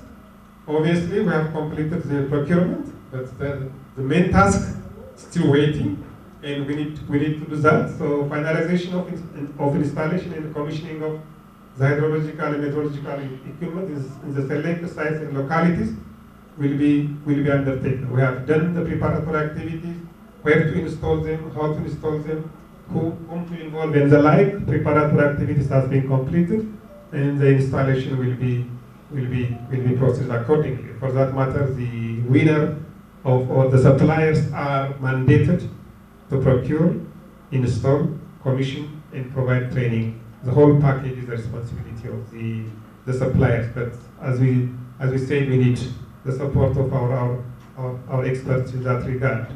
And the same thing with hydrological and meteorological. Then we need to generate informations using the procured items. That's a huge task. And we need to finalize the district disaster risk profiling. And also we need to do more work on communication of the products of the project. Still we are on procurement, but we need to sell what we have done in various forms. So the communication people probably they can help us in how to best do this job. I thank you very much. With each country showing and bringing a lesson to the table, and maybe we can all help each other advance. Is there any question for Ababu? Another means to provide basic information for the country. So the National Meteorological Agency, they are using various means to disseminate the information. And using the items that we procured, we hope that we can diversify the way that we transfer the information. Now, I mentioned during our visits from Gamini and myself, we visited Tele El Paso, and we had a fantastic discussion with them. And we prepared ourselves, obviously, saying, okay, well, these are the benefits for the telecom companies, and then after that we mentioned this is what we could want, for example. And we had a fantastic brainstorm session that just broke out sort of with the telecom guys actually coming up with new products that we hadn't thought about. The cost of mounting equipment on a tower wasn't even an issue anymore, because these guys, they were discussing amongst each other, okay, well, we could make this app, and we could finally nail this guy who supplied this tower that collapsed under very, very low wind speeds, for which we didn't have the data at the time, but once we cooperate with the Met Office, we will have this data. So they just started brainstorming amongst themselves, saying, okay, well, this could be very beneficial for us, but it needs something to trigger it, right? I found that a very nice demonstration of the potential power for public-private partnerships, especially with the telecom guys, because, well, we know there's an interest for us to cooperate with them. it just takes one meeting really to convince them of the same, I think. You see that we want to just show a little bit of the organogram. The Ministry of Transport is the lead responsible party for this project. The project sits in the Ministry of Transport. The Meteorological Department provides med services. The Liberia Hydrological Service is there. It's in another ministry, the Ministry of Lands, Mines and Energy. Disaster management soon will be in the Disaster Commission. It's already approved, but they are not established yet. They are the Disaster Management Authority. From that is happening anyway when I get to them, because later on the presentation on all three of these services. Okay, so beginning with the Ministry of Transport, we are the lead RP, and we are responsible for day-to-day activity. And this is based on the mandate and legislative enactment to be responsible for net services in the country. The Ministry of Lands, Mines and Energy has a mandate for hydrology. And now, the mic, okay. And they have the mandate for hydrological service provisioning, and the Norwegian NVE, Water Resource Management Directorate, is helping them already. They came in before us, so we want to build up, synergize, even incorporate some of what they are doing, and I will show you some of what they are doing. And at this stage, it's not complete yet. They have their own problems. We think we can come in to synergize and absorb them. Another thing about the ministry is that they host the climate change adaptation, coastal adaptation project, which is already advanced and should be ending this year. But then we will go back to that ministry again, even in another capacity, to collaborate on piloting early warning systems for the maritime sector, for the coastal management, coastal zone management project. This is what was done recently, the National Assessment for Hydrological Sites. We have wanted these two consultancies, and because of lack of in-country capacity, it was supposed to be sent out for mapping meteorological sites and hydrological sites. But then the Bureau of the Hydrological Service said, wait a minute, we can do this. We've done it for other sites in the lower basin. We can also do it for the other in the upper basin. So these were some of the things we did, which produced this map. So these are the existing sites in the lower basins. These are the sites, the new sites that were identified under this project. 6 of these sites in the upper basin. What is interesting is these are very, very large rivers. 6 major rivers of Liberia, all coming from neighboring countries. This one and this one from Sierra Leone, this Mano River from Sierra Leone, these from Guinea, these 3 from Ivory Coast. So the LHS says they want to know what's happening up there, water quality, flow level, etc. Because as a West African initiative, I think which of them is St. John? This one. This St. John, there's going to be a huge dam in this St. John to serve the region. So this is a very important, information from here is needed by even the Chinese company to build this dam, etc. So we think this is a very important exercise that was done, and the report was submitted to the UNDP together with a procurement list, which was sent to PSO, and then we tried to piggyback on Malawi process, etc. But we did the analysis, we found there were some recommendations made by the Liberia Hydrological Service to the UNDP. We don't know whether the PSO has got the feedback yet to know whether we're going to launch separate ITB, a separate process, or to piggyback, because we have some questions, but we'll discuss that. So this is where we are for hydrology, for this ministry, our collaboration with them. Now, this is just part of what they are doing now currently. This river is very interesting, one of the very large rivers, and this is what they had there. This is the breach that you just saw, and this is what happened during one of those seasons of flooding. All of this was covered. And it was even more than this. They were only able to capture the movement there, but there were, for 3 days, cars could not pass. And this is a major river linking some of the counties, key economic counties. It was inundated.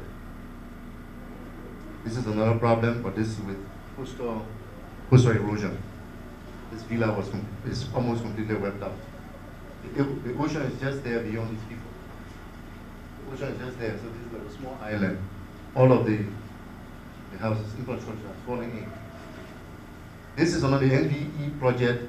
This is where we want to be very careful, want to be very timely, want to take our time, not to be like this. This is the NVE project. It's been here for 2 years, and I don't know what they are generating, what they are doing. They're probably generating data, but we don't see the usefulness of it. This is one of 2 or 3 sites we're going to build on this project. So we see, and you talk to the Bureau of Hydrological Service, there used to be a bureau, and they say, well, even in their mandate, they still have some mandate for hydrometeorology. Somehow when they created the Department of Meteorology, they didn't remove it from there, so these are some of the issues we are still going with, and it's going to be important when we try to absorb some of these efforts into bigger CIRDA initiative. Okay, I included this slide to just show some of the places and the sectors EWS is going to be working with. The green is for different parts of the country, but for agriculture EWS. We're piloting those counties. The counties with the green. This is for coastal, these are coastal counties. Obviously there are many other counties, but this is still pilot. On disaster management, Disaster Commission in 1976, but there is a new draft act, which is more preparedness in nature, more disaster management in nature. This one, and that's what it still is on ground, is reactionary. It's reactionary. Capacity is low, and it's housed within the Ministry of Internal Affairs.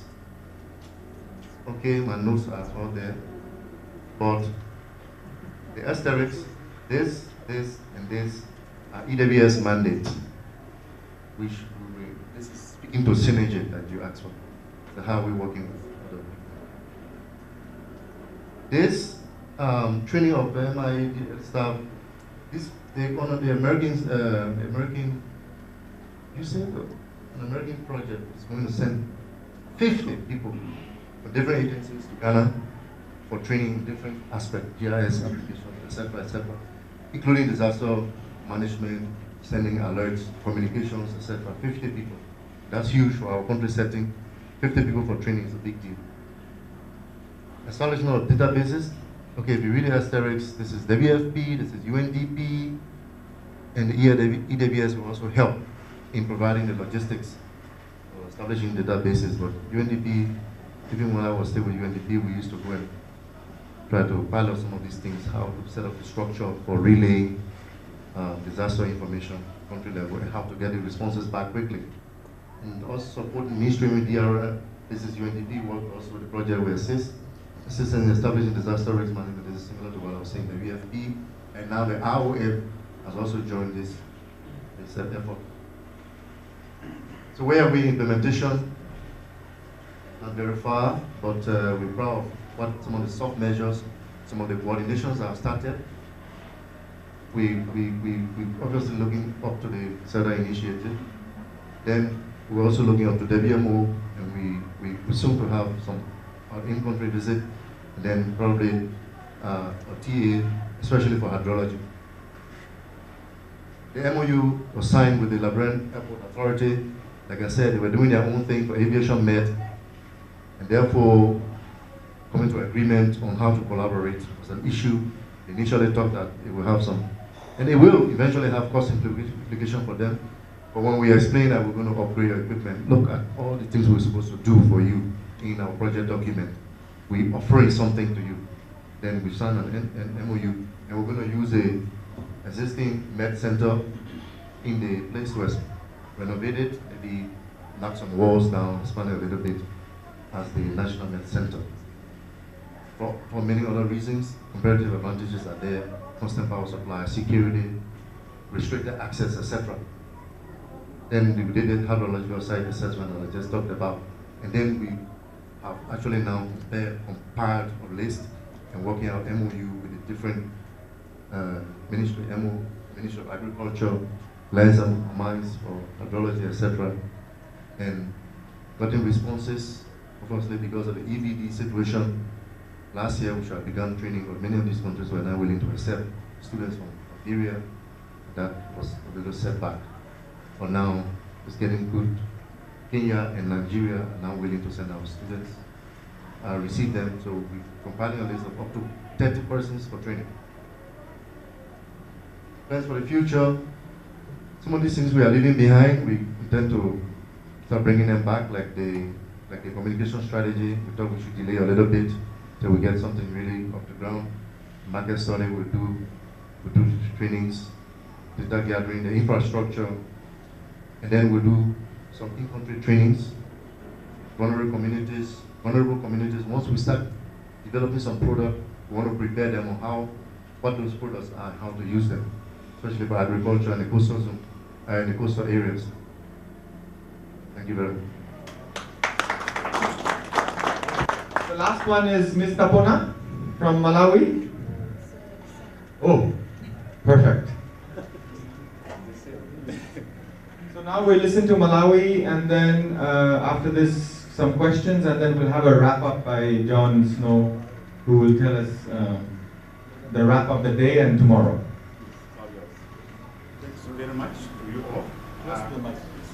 Yes, I am Samuel Gama from the Department of Disaster Management Affairs, and with me is Mr. Clement Boyce from the Department of Climate Change and Meteorological Services, as well as Mr. Alon Chaponda from the Department of Water Resources, and our own sister Tapona Manjolo from the United Nations Development Program, Malawi Country Office.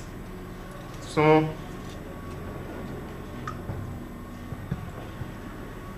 in terms of the presentation, the Malawi presentation, we are going to give you a bit background of the project, which includes the institutions that are currently conducting or running the early warning systems in Malawi. Thereafter, sector contributions to the CIRDA objectives or CIRDA development goals, as well as the future plans, and I'll conclude by giving the challenges that Malawi as a country is facing in undertaking the early warning projects. So just a little background in terms of how the information is generated and disseminated. The Department of Climate Change and Meteorological Services is at the hub of producing early warning information, and this information, before it goes out to the affected or the intended beneficiaries or the affected communities, it first and foremost goes through the National Disaster Preparedness and Relief Committee for verification as well as the policy direction. And this committee is directed or managed by the Office of the President and Cabinet. And if it has been approved and ascertained, then we do involve the private sector, including the public radio stations. In this case, I'm referring to the Malawi Broadcasting Corporation. The information that is generated by the Department of Climate Change and Meteorological Services works hand in hand with the analysis that is done by the Department of Water Resources. So the Department of Disaster Management Affairs, through the National Disaster Preparedness and Relief Committee, thereafter comes in and disseminates the generated information to the intended beneficiaries. So we put it deliberately this slide so that whatever we are going to be presenting will be following the CIRDA overall objectives, of which some of them were highlighted during the morning hours by our colleagues. So in terms of key stakeholders or institutions that are implementing early warning project systems, one is the Office of the President, Office of the Vice President, and in this regard is the Department of Disaster Management Affairs. Then we have Ministry of Natural Resources, Energy and Mining, and the main key department is the Department of Climate Change and Meteorological Services. Then we have Ministry of Agriculture, Irrigation. The key department there is the Department of Water Resources. I should mention it that the highlighted departments or sectors are the ones that are implementing the early warning project in Malawi, and the other ones that are following the mandates or are delivering the mandate of the government as well as the CIRDA project objectives are the Famine Early Warning System Network, in short is FuseNet, the Enhancing Community Resilience Programs, a consortium which is led by the Christian Aid. Then we have the Discover Program, a consortium which is led by the Concern Universal, Farm Radio in Malawi. This is a private owned radio station. Then we have civil society networks on climate change, and they are implementing the early warning systems through what they call participatory scenario planning. Now, key contributions to the CIRDA objectives as per specific sector, starting with the Department of Disaster Management Affairs. The department's mandate is to coordinate and directing disaster risk management programs in the country in order to improve and safeguard the quality of life of Malawians, especially those that are vulnerable and affected by disasters.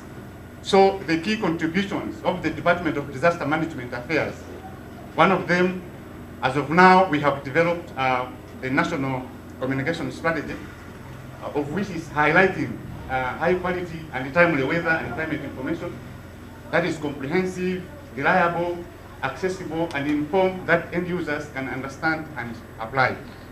Let me take an opportunity, especially to our neighbors, Zambia. They highlighted that maybe they don't have the communication strategy at hand. If you can ask us, of course, we are going to give you a service at a fee, that we should be able to, take you through how to come up with the national communication strategy. The other one, we are in the process of completing an assessment of existing centralized and decentralized early warning systems, which will be used to inform development of communication protocols among key stakeholders, especially the government setup. The other contribution, the government or the country as Malawi, we've come up with the National Disaster Risk Management Policy. And this policy is advocating for the establishment of comprehensive, effective, and people-centered early warning system. The other one is to enhance, we have at least enhanced coordination of DRM stakeholders at all levels through disaster risk management platform. This is a platform whereby all stakeholders in Malawi comes together, basically in quarterly as well as by the end of annually, just to share experiences as well as the challenges that they do experience in undertaking the early warning systems as well as the disaster risk management programs in the country. So in terms of institutional structure of the disaster risk management, as I've already alluded to, the National Disaster Preparedness and Relief Committee is at the hub of coordinating the disaster risk management as well as the early warning system. So we have a technical subcommittee of this, which is called National Disaster Preparedness and Relief Technical Committee, which comprises of all key ministries, as well as national and non-governmental organizations, the UN agencies, and other private sectors. So as I've already highlighted, this national sub-technical committee forms the National Disaster Risk Management Platform. So my point of emphasis with regards to the early warning system is the sub-technical committee, which is this one, the early warning technical committee, which deals with all issues of early warning in the country. So this is just in a nutshell the organogram, or I should say the implementation arrangement of how the early warning system as well as disaster risk management is being coordinated in the country. So the contributions of the Department of Disaster Management to the socioeconomic profile of the country. One is the provision of data on social and economic losses through post-disaster assessments. Maybe some of us might be aware that during the 2015 flooding, rainy season, the country was experienced a very huge flood, which affected more than 1.1 million, and this prompted the government of Malawi to take a bold step, requesting the UN agencies as well as the World Bank to support in undertaking the post-disaster needs assessment. And the report on this was launched, which reflects the damage and losses in monetary terms, which has been factored in the national budget for recovery as well as reconstruction.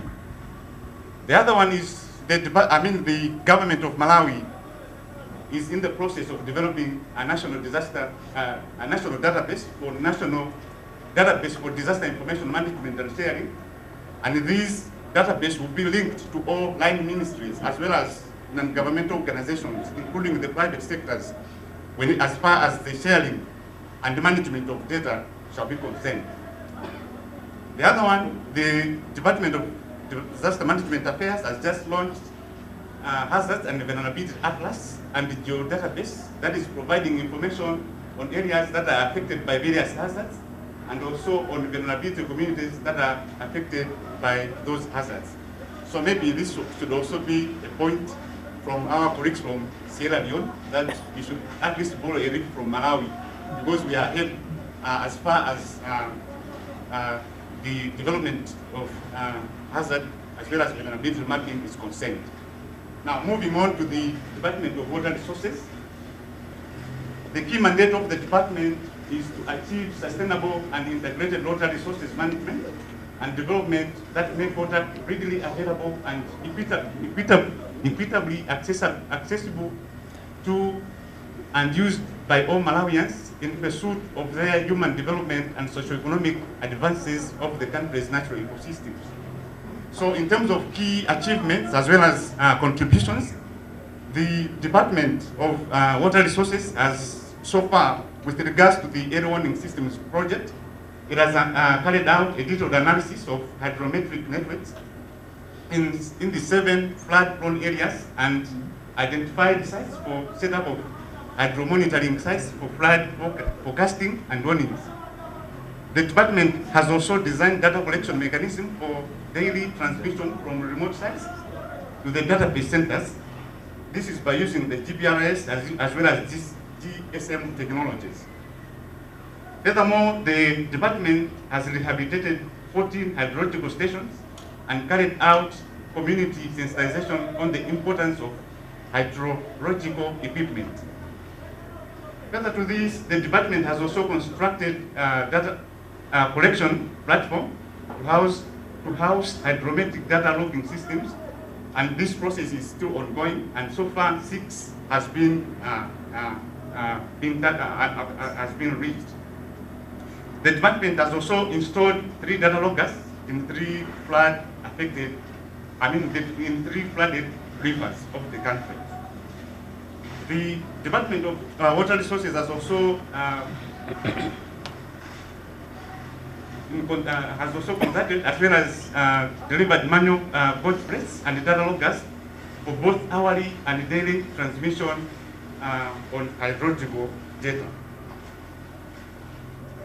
So some of the key achievements in pictorial view, one is the installation of those gadgets, as you can see on the pictures, and the other one is the department has at least conducted sensitization meetings, especially to those areas that are flood prone, and the sensitization meetings we are targeting those communities that are daily in and out affected by the frequent disasters.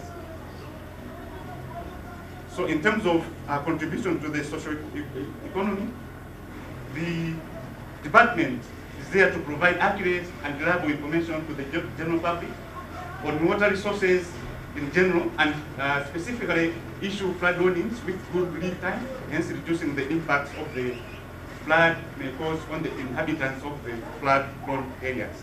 And this initiative is done in consultation with the Department of Climate Change, as well as Climate Change and Meteorological Services, as well as the Department of Disaster Management Affairs.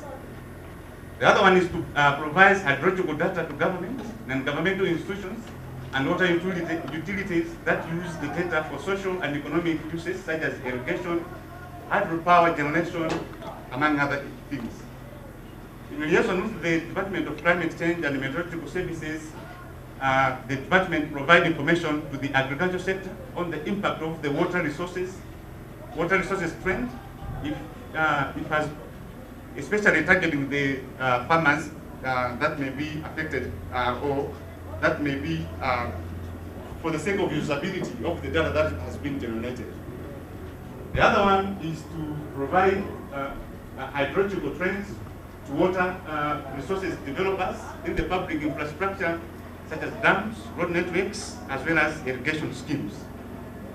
The department is also there as a backbone for water resources, monitoring as a key element in monitoring of climate change impacts in the country.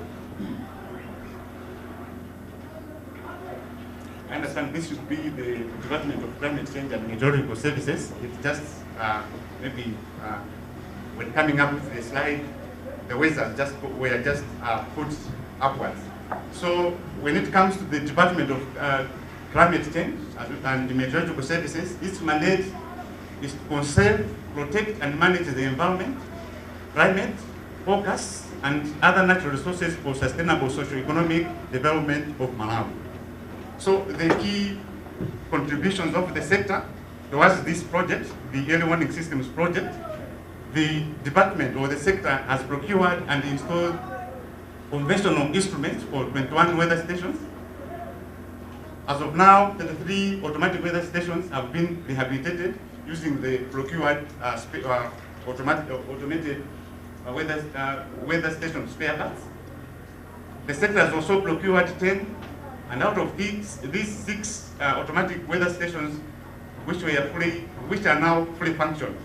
They procured 10, and out of 10, they have installed 6, and these 6 are not idle, they are functional in terms as far as giving the appropriate data is concerned. The sector has also linked community radios to the end users of the information, especially on the sources of weather information. The other one, the sector has incorporated weather and climate early warning systems in the National Disaster Risk Management Communication Strategy. The sector has also procured information, produced information, communication, and education materials on weather-related disasters. And these IECs such as leaflets, posters, pamphlets, and documentaries targeting the general public as well as the schools. Moving on, the sector has also raised awareness through trainings to area civil protection committees as well as district civil protection committees, including the media on interpretation and utilization of weather forecasts and warnings.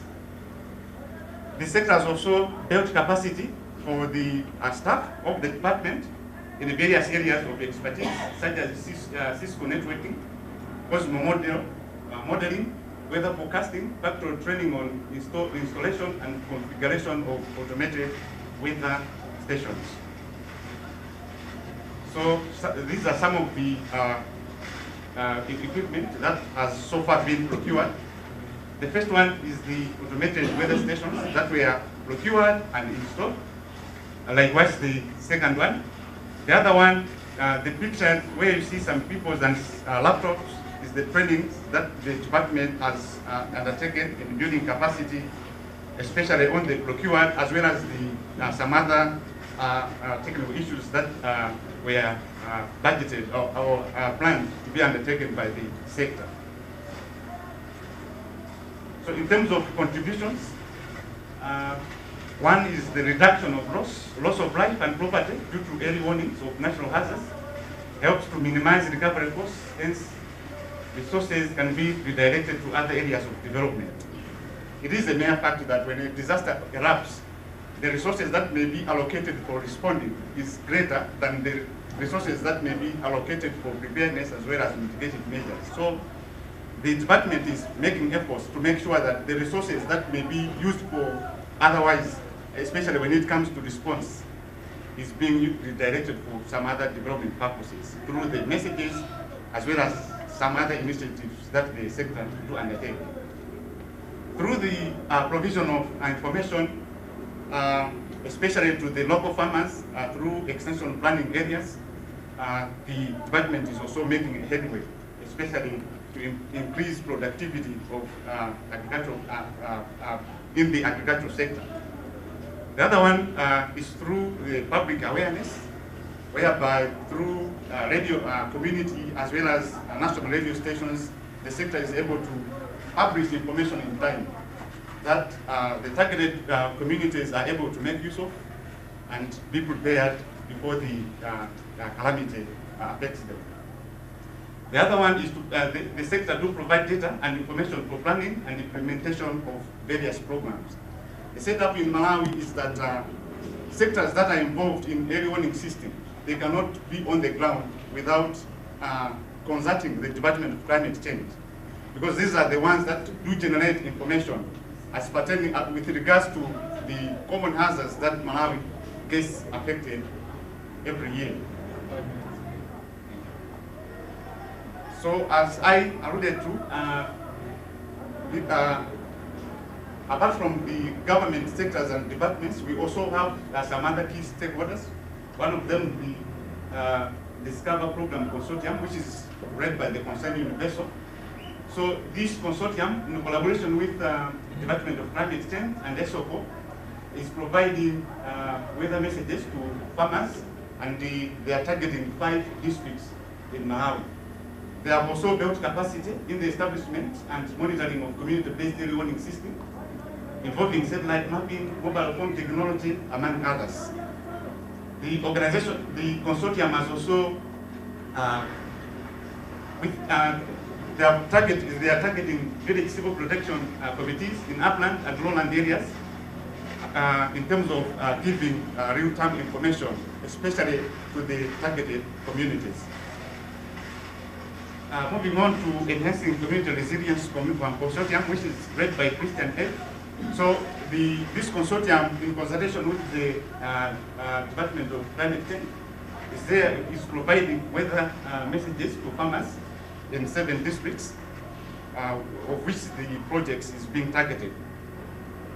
And this is the like the model that they are using. When the message has been produced by the Department of Climate Change, it goes through the ECRP, or Enhancing Community Resilience Program, of which they have their database. And this database works in hand with the private institutions or companies that are providing like a mechanism of disseminating the information to the intended beneficiaries, of which these are the communities that are being targeted. Moving on to civil society network on climate change. This one, in partnership with Evangelical Association of Malawi, Scotland Care, is providing a platform that enables sharing, understanding, interpreting, and communicating climate information by giving space for dialogue on local adaptation issues and options. And specifically, this is targeting the local farmers. So, and through the participatory scenario planning, the institution is enabling the communities and local governments to use seasonal forecasts to develop climate resilience plans and advisories for improved livelihoods. 2 minutes. Thank you. So in terms of the FuseNet, this is a leading provider of early warning and analysis on acute food insecurity. So it works hand in hand with the government in order to generate this information as well as disseminating this information. We also have private radio stations that are there to disseminate the information that are being generated by the Department of Climate Change and Meteorological Services, as well as the Department of Water Resources. So in terms of future plans, the country, or the Department of, specifically the Department of Climate Change and Meteorological Services, is in agreement with one of the network providers to allocate some spaces within the department so that they are able to disseminate information in time. The other issues are through trainings, to undertake trainings that will build capacity as well as not necessarily to the department, as well as the capacity to the end users of that information on how to best use or to best interpret the information that has been generated by the department. The other one is to strengthen the coordination through disaster risk management platform, of which I'm already alluded to in the area slides. So these are some of the future plans that as a country we have been planned to undertake. Maybe I will just quickly go to the challenges that the country is facing. One of them is vandalism, especially on the installed solar panels.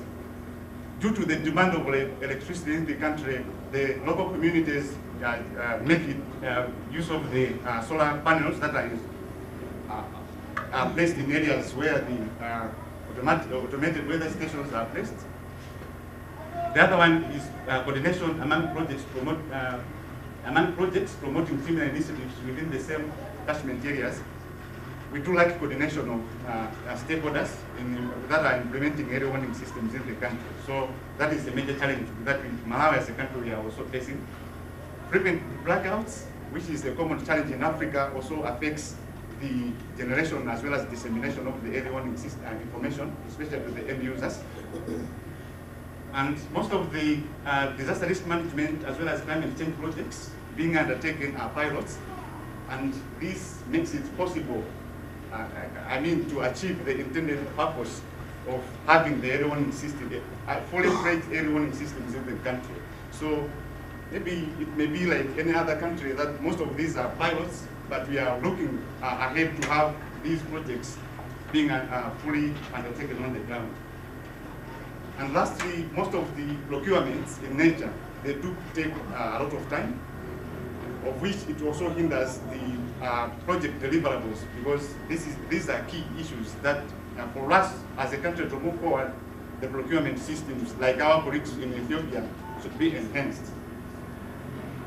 So this marks the end of our presentation. We installed the automatic weather stations. What we did was to install it in areas where we, like for example, we have one at the Rice Research Station. So therefore, those people are in charge of the weather station, the one at the Bumbuna, which is the hydro power. And the one where it was installed in the village, the chief, the paramount chief, was placed in charge of the station. So if anything should happen, it has to be questioned. So it's nice that you involve the community people or involve other stakeholders that you can partner with.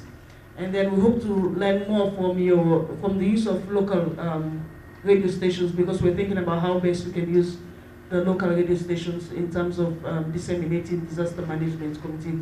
Right now we're undertaking training for the district disaster management committees. So we'll talk about that later. Travel that last mile, and that's where I think your communication strategy is going. And advocacy communications is a different aspect that brings communications to support policies that we're looking for to build those the budget allocations and that type of thing. So I'd encourage everybody to incorporate that into the communication strategies. And also, hopefully, we can share your communication strategy with the entire group so we can all learn. Just a quick question. On one of the slides, you mentioned using the Cosmo model. Can you say just 5 words about what that is? Thanks very much. I have a colleague from the Department of Net who is going to handle the question. Okay. The request, the demand in the country that we should be able to provide localized information. So from the analysis that we do using Cosmo. In fact, Cosmo is just under testing now, but the information that we are getting there, from the model, we are able to provide area-specific information. Is that something you developed yourselves, or is that from some other source? No, the model was developed by people in Germany. I'm not so sure. And we sent 2 people to train in Germany, and they came to install in our department. Currently, we're being able to access the products from the model. What is remaining is to train others in the department to be able to use it. Thank you. John, I was in Malawi 2 months ago, and I was talking to other colleagues. They're hoping to achieve a 5 square kilometer accuracy with Cosmo, meaning that 1 pixel, they'll be able to actually see the weather at a 5 square kilometer block. So it's fairly detailed. That's what I was told. Our concerns when we came to Malawi, John and I, had us going to the cell phone companies, partly in this issue of the potential for putting stations on towers. Is that something you're still looking at, or what was the view about putting stations onto towers? Because it would seem to be one way to address both vandalism and power. The issue of security. One, let me respond to my sister here. I think what is important, what we need to do is civic educate the communities. For instance, at some point we installed an automatic weather station in a police training compound, assuming that there will be maximum security. But a day later, we were informed that the solar panel was stolen. Imagine if it was... No, but it was stolen in a police compound. All right. But on the issue of installation of the equipment in towers, I think that is one of the issues that we may be able to consider, but also we need to consider the location of the station, because it needs to meet some standards that are required by the World Meteorological Organization. Because, for example, if it is placed too high on a mountain like the towers are, how useful will that information be to the local people that are down there in the communities? So it's an area to explore, but we also need to consider the standards that are required. I think we need a meteorologist here to respond. I can understand that if the towers are on top of a mountain and there's a community at the bottom, it may not be the best position, but nonetheless there should be towers elsewhere that might be well positioned to receive these things. I think it's very important to explore, and the WMO, unless somebody can counter, I don't think has a problem with it. I think there's a couple of issues that we're trying to clear up regarding the compliance to WMO standards for synoptic stations versus the provision of additional meteorological stations that would go into the wider WIGOS network. And just to be clear, that WMO supports this kind of additional sensors and technologies. They encourage more data that can go into the network. We will draw the distinction, yes, between a synoptic style measurement and additional measurements that can go into the downscaling. And I think tomorrow we might get into some of the detail. The LTA does make allowance for the 2 issues, but we must discuss the practicalities of it, because we're not going to throw money at a project for installing or rehabilitating a synoptic site when we have to still deal with issues of power, security, and communications. You know, the priority is around the early warning systems and making sure that we can enhance your capacity on that, not necessarily comply with a WMO requirement, if that makes sense. The stations are to enhance the capacity of the department. Yes. Now, if we install equipment that does not compare with the standards of the already existing stations, so how will they complement each other? As much as we want to increase the data, but the usefulness of the data must also be considered. So we can't say compliance with WMO is another thing. I'm not sure.